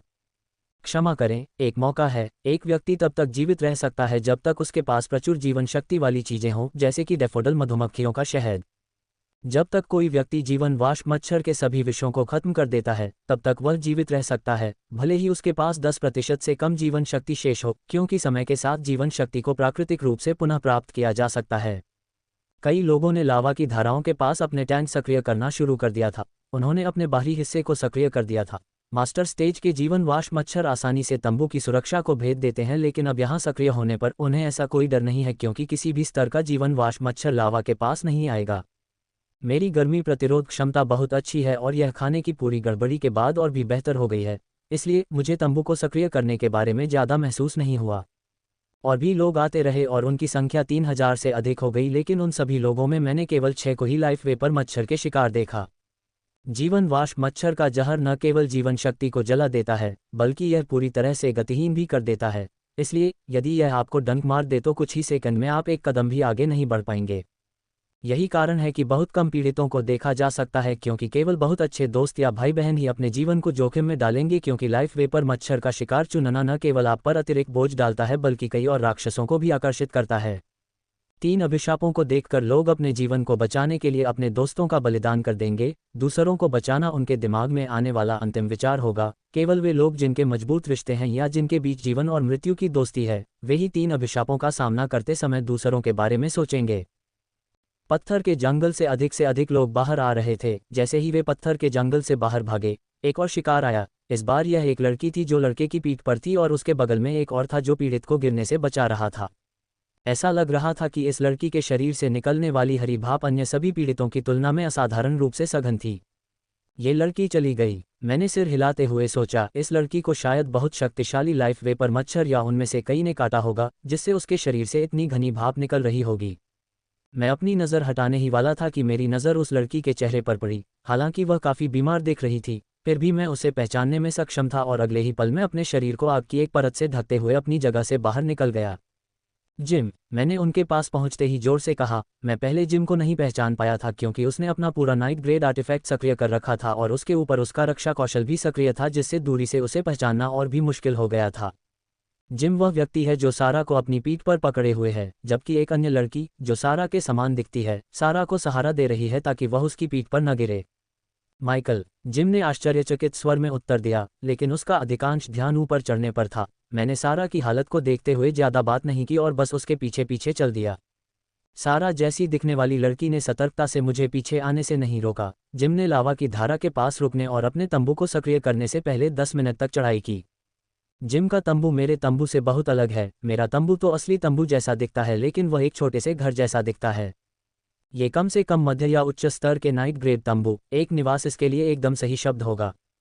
जब ये पूरी तरह सक्रिय हो गया तो जिम सारा को घर के अंदर ले गया और जब मैं उनके पीछे अंदर गया तो लड़की भी पीछे पीछे आ गई। यह आखिरी बोतल है जो हमारे पास बची है, आशा करते हैं कि यह पर्याप्त होगी, जिम ने भारी स्वर में कहा तथा छोटी बोतल पकड़ ली जिसमें सुनहरे भूरे रंग का शहद था। डैफोडिल शहद, मैंने मन ही मन कहा, मैं इस शहद से बहुत परिचित हूँ क्योंकि मैंने इसे 2 दिन पहले ही पिया था। जिम ने जो कहा उसे सुनकर ऐसा लगता है कि उन्होंने उसे पहले भी शहद खिलाया है और उसके रंग को देखकर ऐसा लगता है कि इसका कोई असर नहीं हुआ है। FREOMEGAABNORMAL.com। ऐसा लगता है कि मेरा पहला अनुमान थोड़ा गलत था, यदि उसे कॉर्पोरल स्टेज या सार्जेंट स्टेज लाइफ वेपर मच्छरों के एक समूह ने काट लिया होता तो 10 बूंदें पर्याप्त से अधिक होती, क्योंकि न केवल डैफोडिल मधुमक्खियों के शहद में अपार जीवन शक्ति होती है, बल्कि इसमें कुछ अलग प्रकार की ऊर्जा भी होती है जो अन्य ऊर्जाओं को निगलने में सक्षम होती है, जैसे कि मेरे शरीर में मौजूद उन्मत्त ऊर्जा के साथ हुआ था। उसे अवश्य ही मास्टर स्टेज लाइफ वेपर मच्छरों ने काटा होगा, एक नहीं बल्कि कई मच्छरों ने, क्योंकि केवल वे ही सारा जैसे सुपर एलीट की हालत को इतना बदतर बना सकते थे। छोटी बोतल में लगभग 10 बूंदें थीं। जब जिम ने सारा के मुंह में शहद की बूंदें डालना शुरू किया, जल्द ही सभी 10 बूंदें सारा के मुंह पर गिर गईं। उसकी त्वचा जो पीली पड़ गई थी अब धीरे धीरे रंग लेने लगी थी, लेकिन उसके शरीर से निकलने वाले वाष्प में कोई परिवर्तन नहीं हुआ। कुछ सेकंड बीत गए और सारा के शरीर का रंग वापस आना शुरू हो गया। जिम को देखकर और उस लड़की के चेहरे पर जो चिंता से भरा हुआ था, अब थोड़ा ठीक लग रहा था।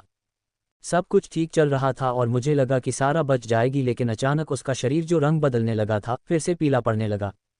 सारा, सारा! जिम और वह लड़की दोनों ये देखकर जोर से रो पड़े। सारा की हालत खराब होते देख उनकी आंखों से आंसू बह रहे थे। सिसकती, ये सब मेरी वजह से हुआ है। अगर वह मुझे न बचाती तो उसे राक्षसों ने नहीं काटा होता। लड़की रोते हुए बुदबुदाई। जिम भी अपनी गर्लफ्रेंड की हालत को हर पल खराब होते देखकर रो रहा है। जहां तक मुझे पता है वे बचपन के दोस्त हैं और 2 साल से अधिक समय से रोमांटिक रिश्ते में हैं। उसे इस तरह रोता देख मेरा दिल दुखा। वह सचमुच उससे बहुत प्यार करता होगा जो इस तरह रो रहा है। जिम, उसे ये देने की कोशिश करो, शायद उसे मदद मिले, मैंने भारी माहौल को तोड़ते हुए कहा। दोनों ने मेरी ओर देखा, लेकिन मुझे उस लड़की की असाधारण पैनी निगाहों का एहसास हुआ कि मेरे शरीर के सारे रोंगटे खड़े हो गए।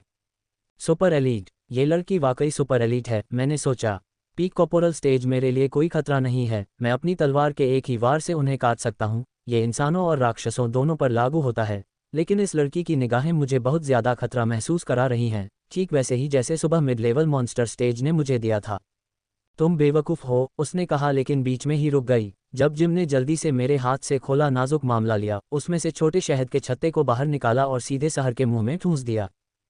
ये देखकर मैं सिहर उठी। मुझे उम्मीद थी कि वह शहद की बूंदें उसके मुंह में डाल देगा और छत्ते को अपने पास रख लेगा। डैफोडिल्स मधुमक्खियों में शहद और छत्ते दोनों ही कीमती हैं, लेकिन कुछ लोगों के लिए छत्ते शहद से भी अधिक कीमती हैं। डैफोडिल मधुमक्खियां जीवित प्राणियों की जीवन शक्ति तथा दुर्लभ और बहुमूल्य जड़ी बूटियों और फूलों के सार जैसे तत्वों से शहद बनाती हैं। यद्यपि शहद में जीवन शक्ति और औषधीय गुण दोनों पाए जाते हैं, लेकिन इसके छत्ते में सबसे अधिक चिकित्सीय गुण पाए जाते हैं। इसके चिकित्सीय प्रभाव शहद से भी अधिक हैं। शायद यही कारण है कि जिम ने सारा को पूरे छत्ते में शहद की बूंदें खिलाईं। डैफोडिल शहद अत्यंत कीमती है और बाजार में इसकी एक बूंद भी नहीं मिलती, क्योंकि कीमियागर इसे गटक जाते हैं। इसकी बाजार कीमत 10 मिलियन क्रेडिट प्रति बूंद है, लेकिन केवल बेवकूफ़ ही शहद को डैफोडिल शहद के रूप में बेचेंगे। ये शहद दूसरे जीवन की तरह है, कभी कभी कुछ चोटों और जहर पर औषधि भी काम नहीं करती है। जैसे कि सारा अभी पीड़ित है, ऐसे अवसरों पर केवल डैफोडिल शहद जैसी कीमती चीज़ें ही इस्तेमाल की जा सकती हैं। सारा के शरीर का रंग तीव्र गति से बदल रहा है और यहाँ तक कि वाष्प में भी हल्का परिवर्तन हो रहा है। यदि चीज़ें इसी गति से चलती रहीं तो वह 10 से 15 मिनट में ठीक हो जाएगी। सारा की हालत में सुधार देखकर मुझे कुछ खास महसूस नहीं हुआ।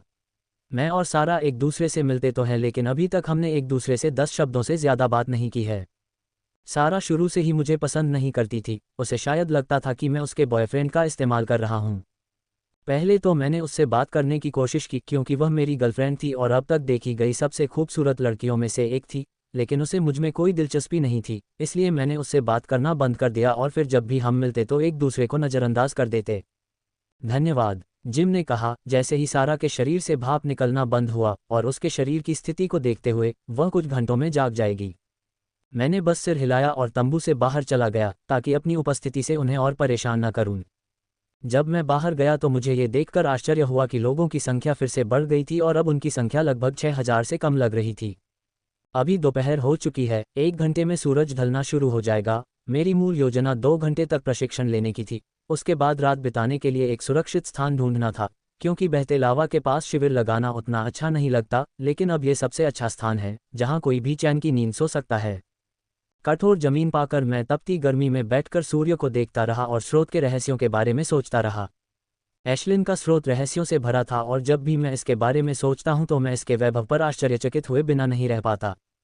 अनजाने में मैंने अपनी हथेली में आग को बुलाया और अपने मन में उसे आकार देने के लिए उसका प्रयोग करना शुरू कर दिया।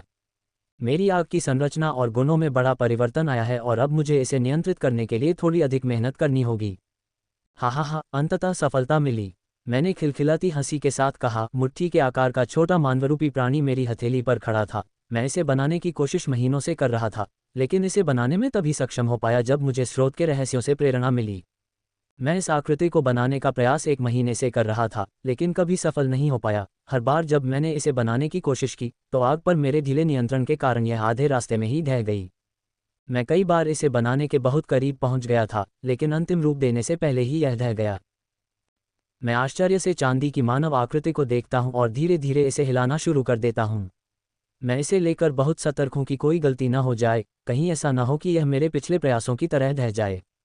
धीरे धीरे उसने अपना बायां पैर फिर दायां हिलाना शुरू किया। मैंने अपनी हथेली पर धीरे धीरे चलना शुरू किया। पहले तो उसकी चाल बहुत धीमी और भद्दी थी, लेकिन जैसे जैसे समय बीतता गया उसकी चाल तेज और अधिक परिष्कृत होती गई। अब ऐसा लग रहा था जैसे कोई छोटा सा अग्नि मानव मेरी हथेली पर चल रहा हो। मैंने अपने प्रशिक्षण कपड़े की आस्तीन को पीछे खींचा ताकि मैं इसे अपनी आस्तीन के ऊपर से चला सकूं। जल्द ही वह छोटा मानवरूपी हथेली से आस्तीन तक आगे पीछे चलने लगा। मुझे इस छोटे से मानव जैसे प्राणी को नियंत्रित करने में बहुत अच्छा लगा। यदि मैं अपने अग्नि हमलों में इस स्तर की सटीकता लाने में सक्षम हो जाऊं तो उनकी मारक क्षमता कई गुना बढ़ जाएगी, लेकिन मैंने जल्द ही इस विचार से अपना सिर हिला दिया। छोटे मानव और बड़े हमलों को बनाने और नियंत्रित करने में इस मात्रा में अग्नि नियंत्रण का उपयोग करने में एक बड़ा अंतर है। ये सैकड़ों गुना अधिक शक्तिशाली है और मुझे उस स्तर की महारत हासिल करने के लिए वर्षों तक कड़ी मेहनत करनी होगी।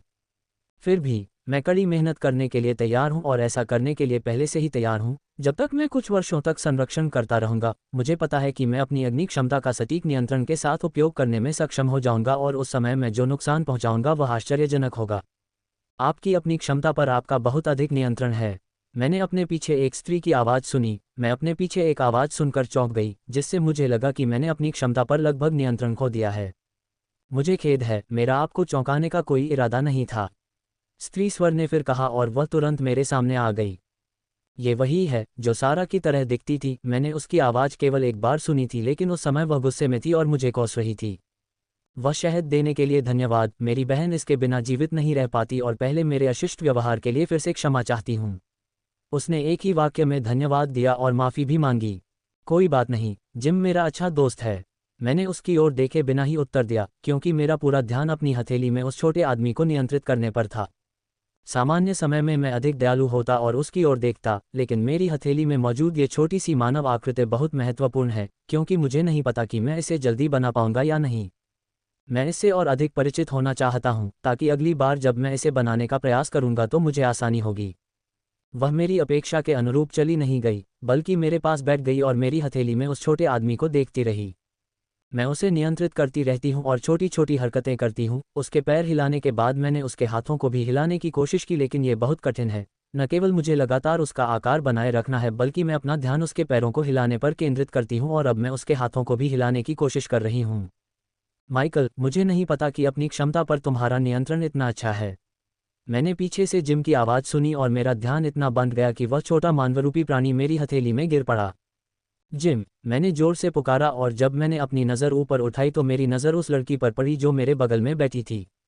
पहले जब मैंने उसे देखा था तो उसका चेहरा थका हुआ था और धूल और पसीने से लथपथ था, लेकिन अब वह अच्छी तरह से साफ हो गई है। वह आकर्षक और मनमोहक लग रही है। उसका चेहरा भले ही सारा जैसा दिखता हो, लेकिन इसमें अपनी ही शालीनता है जो सारा से बिल्कुल अलग है। मैं और अधिक घूरना चाहता था, लेकिन यह असभ्यता होगी, इसीलिए मैं बस एक पल के लिए उसे देखता हूँ और फिर नज़रें फेर लेता हूँ। क्या? जिम ने पूछा, जैसे कि उसे पता ही नहीं कि उसने क्या किया। मुझे मत बताओ, मैंने कहा।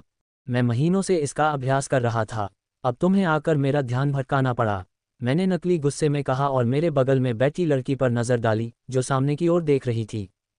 ठीक है, मैं अगली बार आपको विचलित न करने के लिए याद रखूंगा। जिम ने कहा और एक आह भरते हुए मेरे पास बैठ गया। उसने भी अच्छी तरह से सफाई की और पहले की तुलना में काफ़ी अच्छा लग रहा था। वे तीनों चुपचाप बैठे रहे और सूर्यास्त को तब तक देखते रहे जब तक कि पूरी शाम नहीं हो गई। आप हमारे लिए खाना बना रहे हैं ना? जिम ने उठते हुए पूछा। वह पहले से ही जानता था कि मैं खाना बनाने की क्लास ले रही हूं और जब वह मेरे अपार्टमेंट में आया था तो उसने मेरे बनाए हुए खाने का स्वाद चखा था। हाँ, मैंने असहाय होकर कहा क्योंकि मैं जानता था कि अगर मैं ना भी कहूँ तो भी वह मुझे खाना बनाने के लिए कहेगा। ठीक है, मैं ताज़ा पका हुआ स्वादिष्ट भोजन खाने के लिए उत्सुक हूँ, जिम ने कहा और अपने टेंट में वापस चला गया। जब मैं जिम से बात कर रहा था तब मैंने अपने बगल में बैठी लड़की को भी देखा, लेकिन मुझे निराशा हुई क्योंकि उसके चेहरे पर कोई प्रतिक्रिया नहीं दिखी। निराश होकर मैं उठा और जिम से थोड़ी दूरी पर अपना तंबू चालू कर दिया तथा उस पानी से स्नान किया जो मेरे तंबू ने वायुमंडलीय जल उत्पादन प्रक्रिया के माध्यम से उत्पन्न किया था। ये सौभाग्य की बात है कि मेरे पास मास्टर स्टेज राक्षस का पर्याप्त मांस था जिसे मैंने कल मारा था। ये स्वादिष्ट और ऊर्जा से भरपूर है। मैंने अपने कैंप के बाहर खाना पकाने के बर्तन, मसाले और मांस निकाला और खाना बनाना शुरू कर दिया। मुझे लावा पर खाना बनाना बहुत पसंद था, लेकिन मुझे इस पर खाना पकाने का कोई अनुभव नहीं है। अगर मैंने कोशिश की होती तो मैं निश्चित रूप से पकवान को खराब कर देता। 1 घंटे के भीतर भोजन तैयार हो गया और मैंने जिम को बाहर देखकर उसे आवाज़ दी। उसने सिर हिलाया और अपने तंबू में वापस चला गया तथा 2 लड़कियों के साथ वापस आया। सारा की हालत में थोड़ा सुधार हुआ, ऐसा लग रहा था कि वह ठीक हो रही है। उसका चेहरा अभी भी काफ़ी थका हुआ लग रहा था, लेकिन कुछ दिनों के आराम से वह ठीक हो जाएगी। धन्यवाद सारा, मैंने बस सिर हिलाया। मैंने जिम के लिए उस मधुकोश का बलिदान दिया। अगर वह मुझे उस शर्त के साथ सड़क पर मिलती तो मैं जिम के लिए कुछ बूंदें और दे देता। जब भी मैं उस छत्ते के बारे में सोचता हूं तो मेरा दिल जल उठता है। बाजार में डैफोडिल शहद या इसके जैसे समान स्तर के उत्पाद मिलना बहुत कठिन है क्योंकि वे सभी कीमियागर और बड़े संगठनों द्वारा लाए गए थे। मेरी तरह उस मधुकोश से दसियों समय की बचत हुई होगी क्योंकि उनके अंदर 10 से अधिक बूंदें थीं और वहाँ मधुकोश भी था। मैंने पहले से ही एक मेज और प्लेटें लगा दी थीं, इसलिए सभी को बस बैठकर खाना था। बहुत स्वादिष्ट, लगता है आपकी पाक कला पिछली बार से बेहतर हो गई है, जिम ने निवाला खाते हुए कहा। वह सही कह रहा है, पिछले 1 महीने से मेरी पाक कला में सुधार हुआ है। पिछले 1 महीने में मैंने ज़्यादातर वही खाना खाया जो मैंने खुद पकाया था। यह मास्टर स्टेज राक्षस का मांस है, सारा की बहन ने कहा। यह पहली बार है जब उसने डिनर शुरू होने के बाद से बात की है। उसकी आवाज़ वास्तव में मधुर लगती है। हाँ, ये प्रारंभिक स्तर के मास्टर स्टेज राक्षस का मांस है जिसे मैंने कल मारा था, मैंने कहा, उसकी थोड़ी दिलचस्पी की उम्मीद करते हुए। हा हा हा हा हा, वो तीनों हंसने लगे और ये देखकर मुझे भी हंसी आई, पर अंदर ही अंदर मुझे थोड़ी निराशा भी हुई। यहाँ किसी को भी विश्वास नहीं था कि मैं मास्टर स्टेज राक्षस को मार सकता हूँ। कॉर्पोरल स्टेज पर, विशेष रूप से कॉर्पोरल स्टेज के प्रारंभिक स्तर पर, केवल वे लोग जो प्रशिक्षु सुपरकुलीन स्थिति में हैं वे कॉर्पोरल स्टेज पर मास्टर स्टेज को मार सकते हैं। सामान्यतः विशेषज्ञ स्तर का एक मजबूत अभिजात वर्ग सार्जेंट स्तर के राक्षस को मार सकता है। उससे 2 स्तर ऊपर के राक्षस को मारना कोई बड़ी बात नहीं है, लेकिन जब मास्टर और लेफ्टिनेंट स्तर के राक्षस की बात आती है तो ये बदल जाता है। वे अन्य 4 चरणों के राक्षसों की तुलना में अलग श्रेणी में हैं, उनमें गुणात्मक परिवर्तन है। मास्टर और लेफ्टिनेंट स्तर तक पहुंचने पर राक्षसों को गुणात्मक परिवर्तन का सामना करना पड़ता है।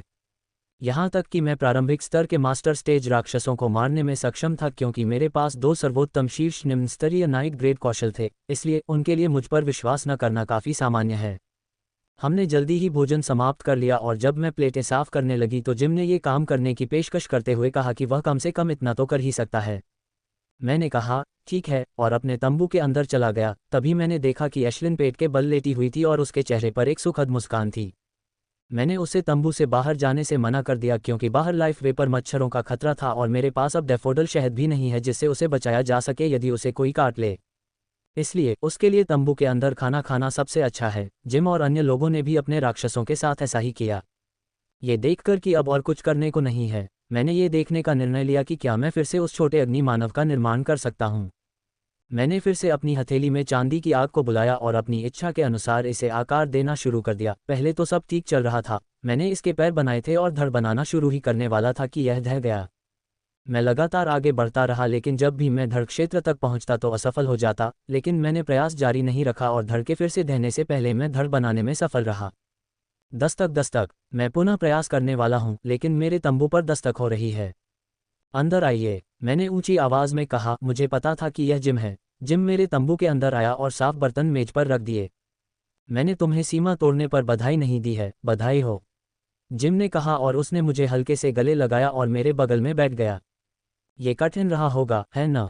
जिम ने पूछा। जिल के बाद जिम ने मुझे सीमा तोड़ने का तरीका भी बताया। ये वही था जो जिल ने बताया था। ये थोड़ा कठिन था, मैंने कहा, लेकिन जब मैंने इसके बारे में सोचा तो मेरे शरीर में सिहरन दौड़ गई और वह सिहरन जिम की आंखों में भी छिपी नहीं रही, उसके चेहरे पर थोड़ा बदलाव था। हम कुछ सेकंड तक चुप रहे लेकिन फिर अचानक जिम ने मुझसे कुछ ऐसा पूछा जिसने मुझे चौंका दिया। तुम हमेशा से यह जानना चाहते थे कि सुपर एलीट कैसे बनते हैं? जिम ने चिढ़ाते हुए पूछा। जब उसने ये कहा तो मैं तुरंत खुशी से झूम उठा। मैं हमेशा उससे उस प्रक्रिया के बारे में गुप्त रूप से पूछता था लेकिन उसने कभी उस रहस्य के बारे में कुछ नहीं बताया, लेकिन अब उसने मुझसे ये प्रश्न पूछा है, इसका मतलब है कि वह निश्चित रूप से मुझे उस गुप्त प्रक्रिया के बारे में कुछ दिलचस्प बताने जा रहा है।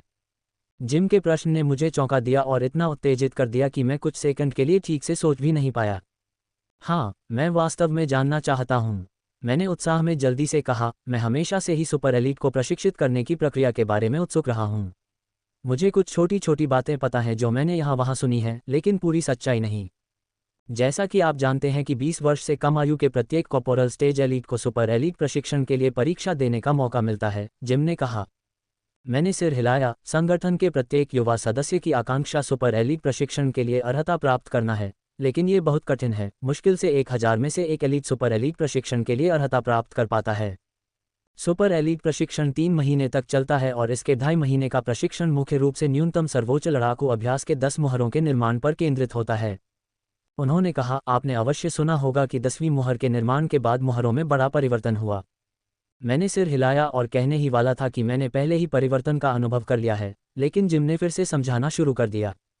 जिम ने कहा, 10 मुहरें आपस में मिल जाती हैं और एक जटिल नई मुहर बनती है जिसे एमेथिस्ट सील कहा जाता है। जो लोग 2.5 महीने में एमेथिस्ट सील बना लेते हैं वे बने रहते हैं जबकि अन्य बाहर हो जाते हैं।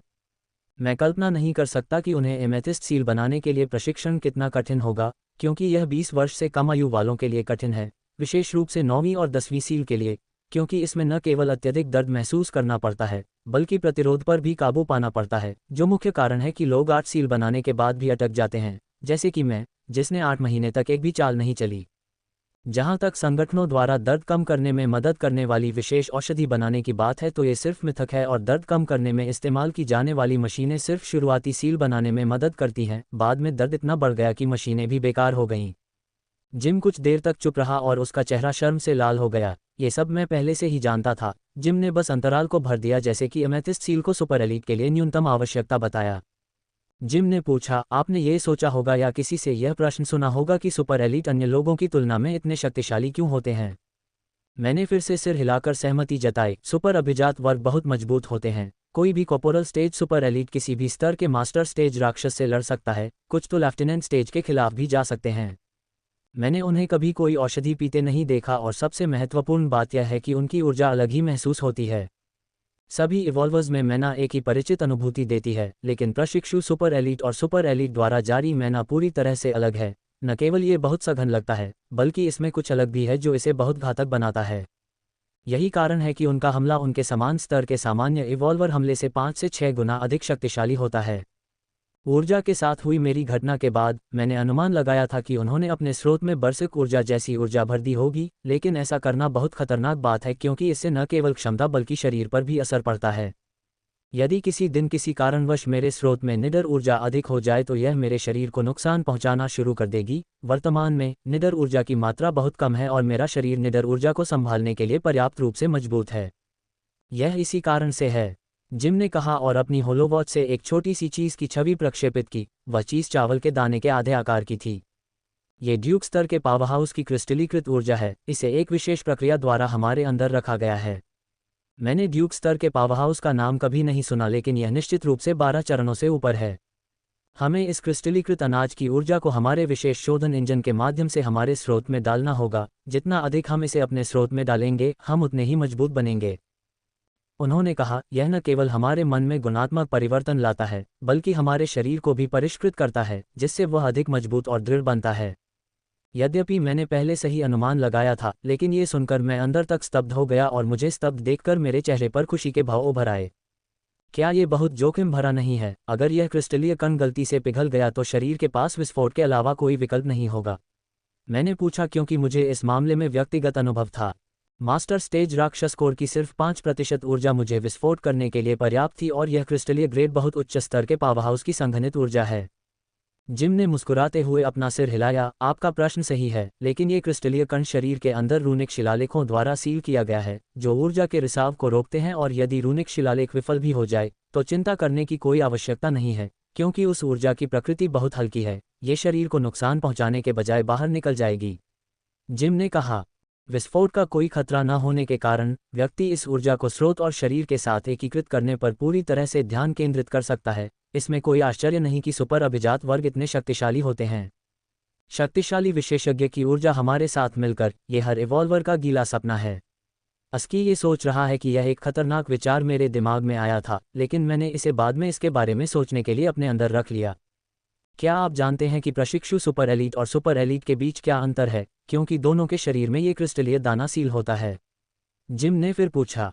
ये प्रश्न मुझे कुछ समय से परेशान कर रहा था। यदि प्रशिक्षु सुपर एलीट और सुपर एलीट दोनों में क्रिस्टलाइन कण हैं, तो उनकी ताकत में अंतर क्यों है? जिम ने कहा, इसका कारण सुप्रीम कॉम्बैट एक्सरसाइज की सील्स है। ये सुनकर मैं और अधिक उलझन में पड़ गया। जिम ने कहा, ड्यूक स्तर की वह ऊर्जा चाहे कितनी भी शक्तिशाली या हल्की क्यों न हो, वह फिर भी विदेशी ऊर्जा है, और हमारे शरीर और स्रोत में अभी भी कुछ हद तक उसके प्रति अरुचि है। इसे हमारे शरीर और स्रोत के साथ पूरी तरह से एकीकृत करने के लिए हमें सर्वोच्च युद्ध अभ्यास की मुहरों की आवश्यकता है। जैसा कि आप यह नहीं जानते होंगे, लेकिन न केवल सर्वोच्च युद्ध अभ्यास सील की जीवन शक्ति विशेष है जो शरीर के साथ विदेशी ऊर्जा को मिलाने में मदद करती है, बल्कि यह एक विशेष प्रकार की मानसिक ऊर्जा भी पैदा करती है। जिम ने कहा, यही मुख्य कारण है कि जब हम सर्वोच्च युद्ध अभ्यास करते हैं तो हमें नरक जैसा दर्द महसूस होता है, और हम इस ऊर्जा को महसूस नहीं कर पाते हैं क्योंकि यह बहुत कम मात्रा में उत्पन्न होती है। केवल जब हम 100 मुहरें बनाते हैं तो हम उस ऊर्जा को अपने अंदर महसूस करना शुरू करते हैं। इस पूरी बातचीत में यही वह बात है जिसने मुझे सबसे ज्यादा चौंकाया, और मुझे ये सोचकर खुशी हुई कि मेरे पिता सही थे। मेरे पिता ने बताया कि जब उनकी एमेथिस्ट सील बनाई जा रही थी तो उनकी मशीन ने एक क्षण के लिए उनके शरीर में कुछ अज्ञात ऊर्जा को पकड़ लिया था, लेकिन उसके बाद चाहे कितनी भी कोशिश की गई हो, वे कभी भी उस ऊर्जा को महसूस नहीं कर पाए। कारण यह है कि अभिजात वर्ग और सुपर अभिजात वर्ग की शक्ति के बीच उनका अंतर कॉर्पोरल स्तर पर। यदि कोई सक्रिय रूप से क्रिस्टलीय अनाज की शक्ति लेना चाहता है तो उन्हें अपने शरीर में न्यूनतम 15 मुहरों की आवश्यकता होती है। सुपर अभिजात वर्ग के पास 15 या अधिक मुहरें होती हैं, जबकि प्रशिक्षु सुपर अभिजात वर्ग के पास 15 से कम होती हैं, क्योंकि वे केवल उस ऊर्जा का उपयोग कर सकते हैं जो क्रिस्टलीय अनाज निष्क्रिय रूप से जारी करता है। क्रिस्टलीन अनाज ऊर्जा का सक्रिय रूप से उपयोग करने की यह सीमा एक स्तर ऊपर बढ़ने के साथ बढ़ती रही। कॉर्पोरल स्तर पर 15 सील्स की आवश्यकता होती है, सार्जेंट स्तर पर 20, मास्टर स्तर पर 25, लेफ्टिनेंट स्तर पर 30 और इसी तरह आगे भी। जिम ने हंसते हुए कहा, यदि हम प्रत्येक स्तर पर इस स्तर को प्राप्त करने में सक्षम नहीं होते हैं तो हम वापस प्रशिक्षु सुपर एलीट बन जाएंगे। यही कारण है कि हम में से कई सुपर एलीट अपने स्तर को रोक कर रखते हैं ताकि सील बना सकें। इसलिए जब हम अगले स्तर पर पहुंचते हैं तब भी हम सुपर एलीट ही होते हैं, प्रशिक्षु सुपर एलीट नहीं। इससे मेरे बहुत सारे प्रश्नों का उत्तर मिल गया और मुझे भी आश्चर्य हुआ। मुझे नहीं पता था कि जिम भी एक सुपर एलीट बन गया था। मैंने हमेशा सोचा था कि वह सिर्फ एक शानदार कीमियागर था। इससे ये भी स्पष्ट होता है कि 1.5 साल बाद भी वह कॉर्पोरल अवस्था में ही था। जब हम अंतरिक्ष क्षेत्र में थे तब जिम पहले ही कॉर्पोरल अवस्था में पहुंच चुका था। जाने से पहले उन्होंने मुझे कुछ और बातें बताईं, लेकिन जाने से पहले वे अचानक रुक गए और मेरी ओर मुड़े। क्या आप मुझे अपना वह छोटा सा केस दिखा सकते हैं? पहले मुझे उसे ठीक से देखने का मौका नहीं मिला था, उन्होंने कहा। मैंने उनकी ओर असमंजस से देखा, लेकिन फिर भी उन्हें केस थमा दिया। मैं सही था। जिम ने कुछ मिनट तक केस को देखने के बाद जोर से चिल्लाया।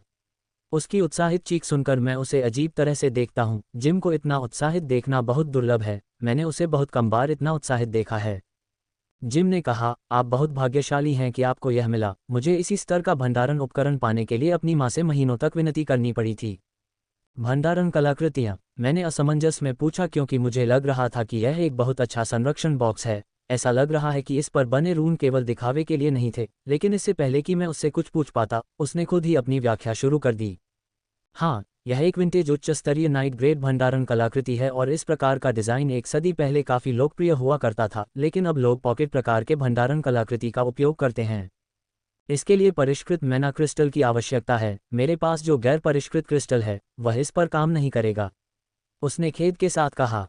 चिंता मत करो, घर वापस जाने के बाद मैं तुम्हें एक परिष्कृत क्रिस्टल दूंगा, उन्होंने कहा, और मुझे बक्सा वापस थमा दिया। मुझे बहुत खुशी हुई जब उन्होंने कहा कि वे बिना किसी हिचकिचाहट के परिष्कृत मैना क्रिस्टल देंगे, क्योंकि न केवल वे बेहद महंगे हैं बल्कि बहुत दुर्लभ भी हैं। इसमें कितनी जगह होगी? मैंने घबराते हुए पूछा। मुझे उम्मीद थी कि यह उच्च स्तरीय नाइट ग्रेड कलाकृति होगी। 10 वर्ग मीटर, जिम ने मुझे चौंकाते हुए कहा। मैंने उम्मीद की थी कि यह अधिकतम 4 या 5 मीटर होगा क्योंकि मेरे पास जो भंडारण थैली है वह निम्न स्तरीय नाइट ग्रेड कलाकृति है और इसमें केवल 1 वर्ग मीटर का स्थान है। इसे किसी के सामने मत ले जाना, जिम ने चेतावनी दी। मैंने समझ में सिर हिलाया।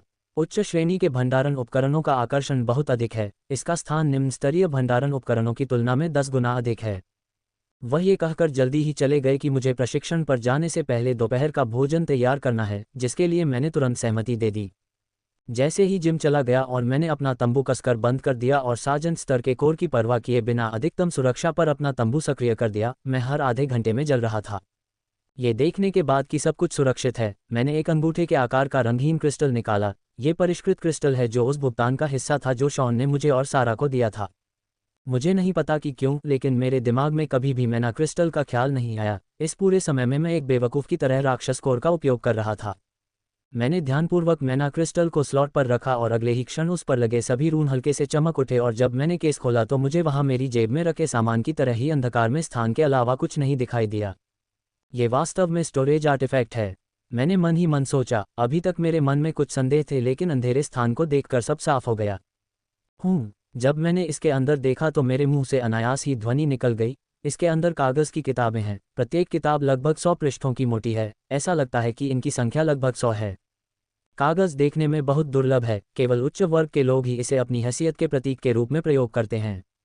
ऐसा नहीं है कि कागज़ महंगा है, ये वास्तव में काफ़ी सस्ता है, लेकिन कोई भी इसका उपयोग नहीं करता है क्योंकि होलोवॉच वही काम कर सकता है और लाखों बार डेटा संग्रहित कर सकता है। ये देखकर मैं काफ़ी निराश हूँ। मुझे कुछ टोटेम कलाकृतियाँ या उच्च स्तरीय नाइट ग्रेड कलाकृतियाँ या कुछ दुर्लभ चीज़ों की उम्मीद थी, लेकिन ये देखकर कि वहाँ केवल कागज़ की किताबें हैं, मैं काफ़ी निराश हूँ। खैर, ये भंडारण उपकरण अकेले ही काफ़ी अच्छा है और मुझे लालची नहीं होना चाहिए, मैंने सोचा और एक कागज़ की किताब निकाली कि देखो ये किस बारे में है। किताब हल्के भूरे रंग की है और कवर और बाइंडिंग को देखकर लगता है कि यह काफ़ी महंगी है। किताब के कवर पर वॉरहैमर का एक जटिल चित्र है। जिसने भी इसे बनाया है वह निश्चित रूप से विशेषज्ञ होगा। सिल्वर, यह वॉरहैमर के चित्र के नीचे बड़े अक्षरों में लिखा नाम है। यह सिल्वर ही इस पुस्तक का लेखक होगा। हॉन्फना, जब मैंने पुस्तक का पहला पृष्ठ देखा तो मेरे मुंह से अनायास ही हॉन्फना निकल गया। ये तो अविश्वसनीय है, मैंने जोर से कहा। भगवान का शुक्र है कि मैंने तंबू को ध्वनिरोधी बनाया था, अन्यथा यह बाहर के लोगों को सुनाई दे जाता। टोटेम ब्लूप्रिंट, ये टोटेम ब्लूप्रिंट है। मैंने कभी नहीं सोचा था कि मैं इतना भाग्यशाली हो सकता हूँ। इस पुस्तक में न केवल टोटेम ब्लूप्रिंट था बल्कि इसमें इस ब्लूप्रिंट की पूरी व्याख्या भी है। टोटेम ब्लूप्रिंट का उपयोग टोटेम बनाने में किया जाता है। वे रेजिमेंट इंजन आरेखों की तरह ही होते हैं, बस टोटेम बनाने के लिए बहुत सारी बाहरी सामग्रियों की आवश्यकता होती है। मैंने जल्दी से सारी किताबें बाहर निकालीं। कुल 102 किताबें थीं, सभी एक वाल्टर के नाम से छपी थीं।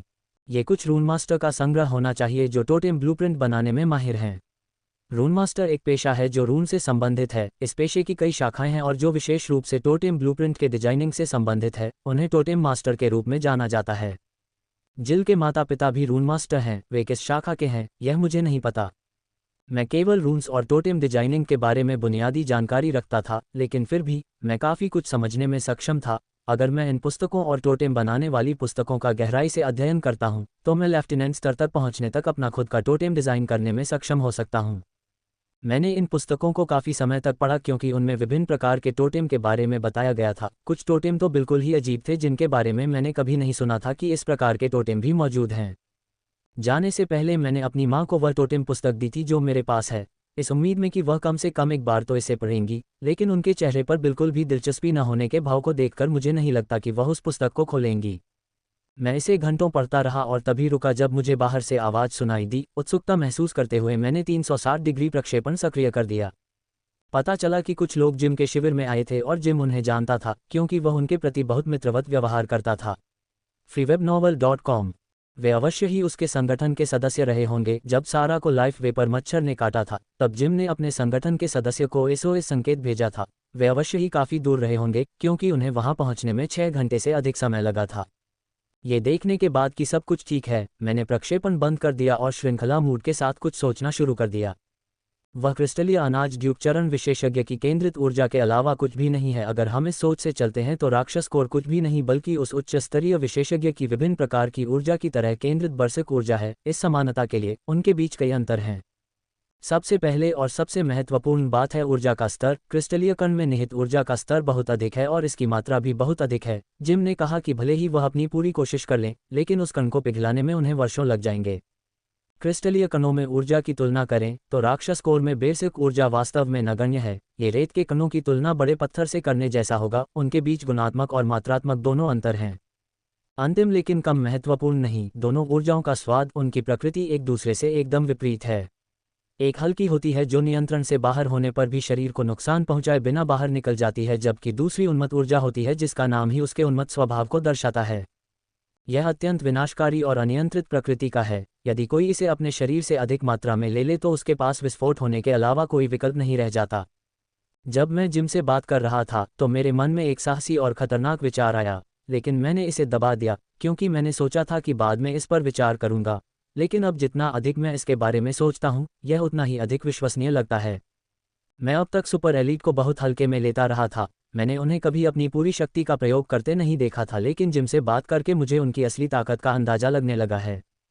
यदि मैं सुपर एलिट के साथ तुलना करना चाहता हूं, तो मेरे पास एकमात्र विकल्प बर्सिक ऊर्जा का उपयोग करना है, क्योंकि मुझे कुछ भाग्यशाली मुठभेड़ में क्रिस्टलीय अनाज नहीं मिलेगा। और यहां तक कि अगर मैं भाग्यशाली रहा और क्रिस्टलीय अनाज प्राप्त किया, तो मुझे नहीं पता कि उन्होंने गुप्त प्रक्रिया और रूनिक इंसेप्शन का उपयोग किया।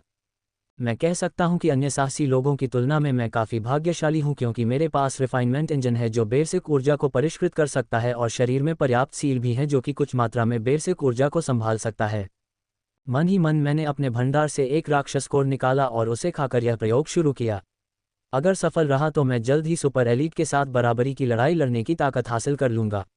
मॉन्स्टर कोर मेरे पेट में चला गया और तुरंत पिघलने लगा, लेकिन थोड़ी गर्मी महसूस करने के अलावा मुझे कुछ भी महसूस नहीं हुआ। ये स्पेशलिस्ट स्टेज मॉन्स्टर कोर था जिसे मैंने अभी खाया था। मैं ये जांचना चाहता था कि इसकी बेस ऊर्जा वास्तव में कितनी शक्तिशाली है। इसे पिघलने में कितना समय लगता है, यह मुझे कितनी ऊर्जा प्रदान कर सकता है। यदि मैं इसके पिघलने की गति को नियंत्रित कर सकूं तो मैंने इसके कई उपयोगों के बारे में सोचा है। युद्ध में ऐसा ही एक मामला था। मुझे युद्ध के दौरान बहुत सारे मैना पोशन पीने पड़े, खास तौर पर मास्टर स्टेज मॉन्स्टर के खिलाफ, जबकि लेवल अप के बाद मेरा मैना स्टोरेज बढ़ गया था। यह अभी भी मास्टर स्टेज राक्षस के खिलाफ लड़ने के लिए पर्याप्त नहीं है, लेकिन अब असीमित मन की आशा है। यदि मैं राक्षस की पिघलने की गति को नियंत्रित करने में सक्षम हूं और उसके पास पर्याप्त मन है, तो मैं मन की खपत के बारे में चिंता किए बिना जितने कौशल का उपयोग करना चाहता हूं, कर सकता हूं। यह मध्य चरण विशेषज्ञ कोर उच्च गति से पिघल रहा है क्योंकि यह मेरे शरीर में बेतहाशा ऊर्जा पंप करता रहता है। मैं अपनी मानसिक ऊर्जा से उस तक पहुंचा और मॉन्स्टर कोर को उससे ढक दिया। पहले तो कुछ नहीं हुआ, लेकिन जैसे जैसे मैंने दबाव डालना जारी रखा, पिघलने की गति धीमी होने लगी और जल्द ही मैं इसके पिघलने की गति को नियंत्रित करने में सक्षम हो गया। ये देखकर मैं बहुत खुश हो गया। इस कोर में इतनी ऊर्जा है कि यह मुझे 10 से 12 बोतल मैना पोशन के बराबर ऊर्जा प्रदान कर सकता है और मेरा शरीर इसे आसानी से संभाल सकता है। इससे मुझे युद्ध के दौरान बहुत सारे प्रयासों और समय की बचत होगी, क्योंकि युद्ध के दौरान मुझे 5 से 6 मैना पोशन पीने पड़ते थे। इस मध्य स्तरीय विशेषज्ञ चरण कोर की शक्ति मेरे द्वारा खिलाए गए राक्षस कोर के 1% से भी कम है। इस कोर में बर्सिक ऊर्जा मास्टर स्टेज राक्षस कोर की तुलना में काफ़ी कम ग्रेड है, लेकिन मेरे पास एक विमान है। मास्टर स्टेज कोर खाना कोई समस्या नहीं है। अगर मैं एशलिन की तरह थोड़ी मात्रा में खाऊं, तो मुख्य समस्या इसे नियंत्रित करने की है। मेरी योजना निम्न श्रेणी के कोर की बेसिक ऊर्जा को नियंत्रित करने से शुरू करने की है। जैसे जैसे मेरा नियंत्रण मजबूत होता जाएगा, मैं उच्च श्रेणी के कोर की ओर बढ़ूंगा। मैं पहले से ही अपने शरीर में विशेषज्ञ चरण की बर्सिक ऊर्जा को नियंत्रित करने में सक्षम हूँ। कुछ दिनों में मैं कॉर्पोरल चरण में भी सक्षम हो जाऊंगा, और महीने के अंत तक अगर मैं वास्तव में कड़ी मेहनत करता हूं तो मास्टर चरण की बर्सिक ऊर्जा को नियंत्रित करने में कोई समस्या नहीं होगी। मेरे शरीर में बहुत ज़्यादा बेसिक ऊर्जा है और मैं इसे और नहीं बदल सकता, क्योंकि मेरा केंद्रीय भंडार भर गया है। अगर मैं इसे शरीर के अंदर छोड़ दूं तो मुझे कोई समस्या नहीं होगी, लेकिन मुझे काफ़ी असहज महसूस होगा। इसे वहीं छोड़ना सबसे अच्छा होगा अगर मैं इसे खर्च कर दूं। मेरे बिस्तर के पास रखे स्टैंड से तलवार उठाओ और तंबू से बाहर निकल जाओ। लगभग सभी लोग सो रहे हैं और जो जाग रहे हैं वे मुझसे बहुत दूर हैं, इसलिए मेरी हरकतों से किसी को परेशानी नहीं होगी। जब मैं अपने टेंट से थोड़ी दूर जा रहा था तो मैंने देखा कि जिम के पास 3 नए टेंट हैं। वे जिम से थोड़े खराब लग रहे थे, लेकिन मेरे से बहुत अच्छे थे। जिम के तंबू के बारे में मैंने एक और बात नोटिस की कि जब मैंने ध्यान से देखा तो ये थोड़ा बड़ा लग रहा था। ऐसा लग रहा था जैसे इसे फैलाकर एक और कमरा बना दिया गया हो। ये देखकर कि सब कुछ ठीक है, मैं अपने शिविर से थोड़ी दूर चला गया ताकि मेरी जादुई उतार चढ़ाव किसी के तंबू के रक्षात्मक कार्यों को प्रभावित न करे। मुझे ये समझ में नहीं आया कि मैं टैंक से काफ़ी दूर आ गया हूँ और मैंने अपनी तलवार चला दी। Fire strike, fire strike, fire strike. 13 परामर्शी विशेष बोल्ट ऑफ फायर स्ट्राइक्स को लॉन्च करने के बाद मैंने अपने शरीर में मौजूद सभी फायर स्ट्राइक को परिवर्तित और उपयोग किया, लेकिन मुझे थोड़ा थका हुआ भी महसूस हुआ। विशेष बोल्ट ऑफ फायर स्ट्राइक्स का प्रक्षेपण वास्तव में मानसिक रूप से बहुत भारी पड़ता है। अब तक मैंने अधिकतम 4 विशेष बोल्ट लॉन्च किए हैं जब मैं मध्य स्तरीय मास्टर स्टेज राक्षस से भाग रहा था। मेरे अंदर की सारी उन्मत्त ऊर्जा खर्च करने के बाद मैं राहत महसूस करते हुए अपने रास्ते पर वापस चला गया कि अभ्यास ने किसी को भी टैंक सुरक्षा कार्यों के बारे में सतर्क नहीं किया। मुझे नींद आने में ज़्यादा समय नहीं लगा और जब मैं उठा तो सुबह हो चुकी थी। मैंने फ्रेश होकर नहाया क्योंकि मुझे ट्रेनिंग के लिए पूरा दिन है और बेसिक एनर्जी की वजह से मैं बहुत उत्साहित था, हालांकि यह बहुत जोखिम भरा था। जब मैं तंबू से बाहर निकला तो मेरे चारों ओर के सभी लोग सुबह की गतिविधियों में व्यस्त दिखाई दिए और कुछ लोग किसी कारण से जल्दबाजी में वहां से चले गए और अजीब बात यह है कि वे उसी दिशा में जा रहे थे जहां कल लाइफ वे पर मच्छर थे। क्या उन्हें मौत का डर नहीं है? मैंने पूछा। हालांकि आज भी उस क्षेत्र में लाइफ वे पर मच्छर के आने की बहुत कम संभावना है, लेकिन आज कोई भी समझदार व्यक्ति यह जोखिम नहीं उठाना चाहेगा। इसके बजाय वे आमतौर पर ज्वालामुखी के चारों ओर से बाईपास का रास्ता अपनाते हैं, लेकिन ये लोग किसी अजीब कारण से सीधे खतरे में जा रहे हैं। एक और अजीब बात यह थी कि जिम और उसके दोस्त जो कल आए थे वे जागे नहीं थे, क्योंकि मैंने उनके तंबू के सामने किसी भी व्यक्ति को नहीं देखा था। मैंने इसके बारे में ज़्यादा नहीं सोचा और नाश्ता बनाना शुरू कर दिया जिसका वादा मैंने जिम से किया था। मैं आज प्रशिक्षण के लिए बहुत उत्साहित हूं और मैं जल्दी निकलने की योजना बना रहा हूं क्योंकि मैं देखना चाहता हूं कि अगर मेरे पास असीमित मैना होगी तो युद्ध में मुझे कितना लाभ होगा। जब मैं रात का खाना बना रहा था तो मैंने जिम के टैंक से हलचल देखी, लेकिन जल्द ही वहां से बहुत सारे लोगों को आते देखकर हैरान रह गया। कल रात की तुलना में वहां बहुत ज़्यादा लोग थे। जिम के तंबू से 16 लोग निकले। उन सभी के चेहरे गंभीर थे लेकिन उनकी आंखें उत्साह से भरी थीं। मैंने जिम की आंखों में इस स्तर का उत्साह कभी नहीं देखा, न तब जब मैंने उसे ट्रेंड दुर्लभ जड़ी बूटियां और ट्रेंड दिल दिया, न तब जब उसने सुपर एलीट सीक्रेट के बारे में बात की, यहाँ तक कि तब भी नहीं जब उसने खुशी से चिल्लाया जब उसने देखा कि मेरे पास उच्च स्तरीय नाइट स्टेज कलाकृतियां हैं। यह उत्साह बिल्कुल अलग स्तर पर था। सभी लोगों ने अपने टेंट हटाना शुरू कर दिया। जिम भी वही कर रहा था। क्या वे जा रहे हैं? मैं जो इतना सारा खाना बना रही हूँ उसे कौन खाएगा? अचानक जिम ने सारा से कुछ कहा जो पूरी तरह ठीक लग रही थी। मुझे लगा कि उसे ठीक होने में कम से कम 10 दिन लगेंगे, लेकिन अब वह बहुत अच्छी लग रही है। जिम तेज कदमों से मेरी ओर आया। जिम, मैं जो कुछ तुम्हें बताने जा रहा हूँ उसे ध्यान से सुनो, जिम ने बहुत गंभीर स्वर में कहा। जिम ने कहा, कुछ दिन पहले हमने जो भूकंप सुना था वह मिनवा क्षेत्र के सभी क्षेत्रों में हुआ था और इसका कारण ये था कि मिनवा क्षेत्र के साथ एक नया विशेष अंतरिक्ष आयाम जुड़ गया था।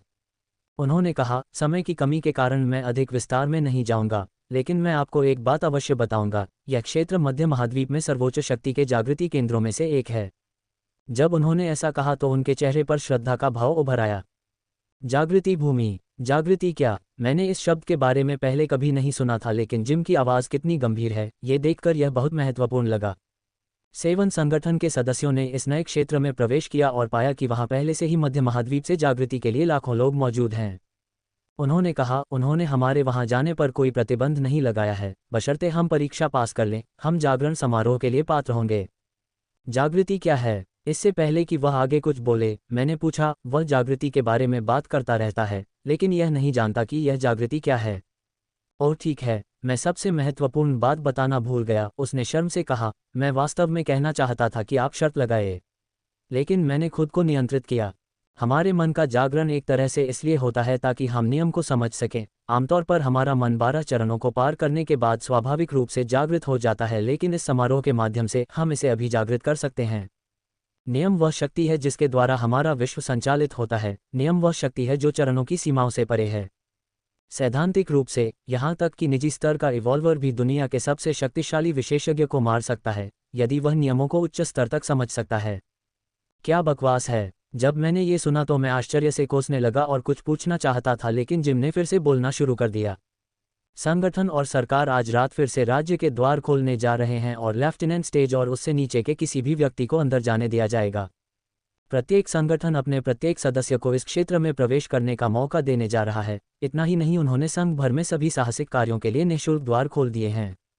जो कोई भी अपने मस्तिष्क को जागृत करने में सक्षम है और नियम के कण को भी समझने में सक्षम है, उसे सुपर एलीट बनाया जाएगा, चाहे कोई भी कीमत क्यों न हो। जिम ने बिना सांस रोके कहा। वे पूरे संघ और पड़ोसी देशों के लोगों के लिए इसकी घोषणा कर रहे हैं। मैं इतना ज़्यादा उलझन में था कि कुछ भी समझ नहीं पा रहा था, लेकिन वह 1 सेकंड के लिए भी बिना रुके बोलता रहा, जिम जल्दी करो। लोगों ने उसका नाम चिल्लाना शुरू कर दिया, क्योंकि वे देख रहे थे कि सभी टैंक भर चुके हैं और वे जाने के लिए तैयार हैं। वे उस पर काफ़ी क्रोधित लग रहे थे, लेकिन उसने थोड़ा रुकने का इशारा किया और फिर से बात करना शुरू कर दिया, इस बार और भी तेजी से। ये जागृत भूमि मिनवा क्षेत्र से जुड़कर अपने साथ कई परिवर्तन ला रही है, यह आपने सही महसूस किया होगा। जिम ने पूछा। हाँ, हर कोई मिनवा क्षेत्र में परिवर्तन होते हुए महसूस कर सकता है, लेकिन ये क्या करेगा, इसका अंदाजा किसी को नहीं था। मिनवा क्षेत्र अपने प्रतिबंध को ढीला कर रहा है, संभवतः मध्यरात्रि से इस क्षेत्र की शक्ति की सीमा मास्टर चरण से लेफ्टिनेंट चरण में बदल जाएगी। आप जानते हैं इसका क्या मतलब है? उन्होंने पूछा। मेरे चेहरे पर भय का भाव उभर आया। इस सीमा को ढीला करने से राज्य में कई परिवर्तन आएंगे। कुछ अच्छे होंगे, लेकिन कुछ बहुत बुरे होंगे। जब मैं इन परिवर्तनों के बारे में सोचता हूं तो मैं अनियंत्रित रूप से काम उठता हूं।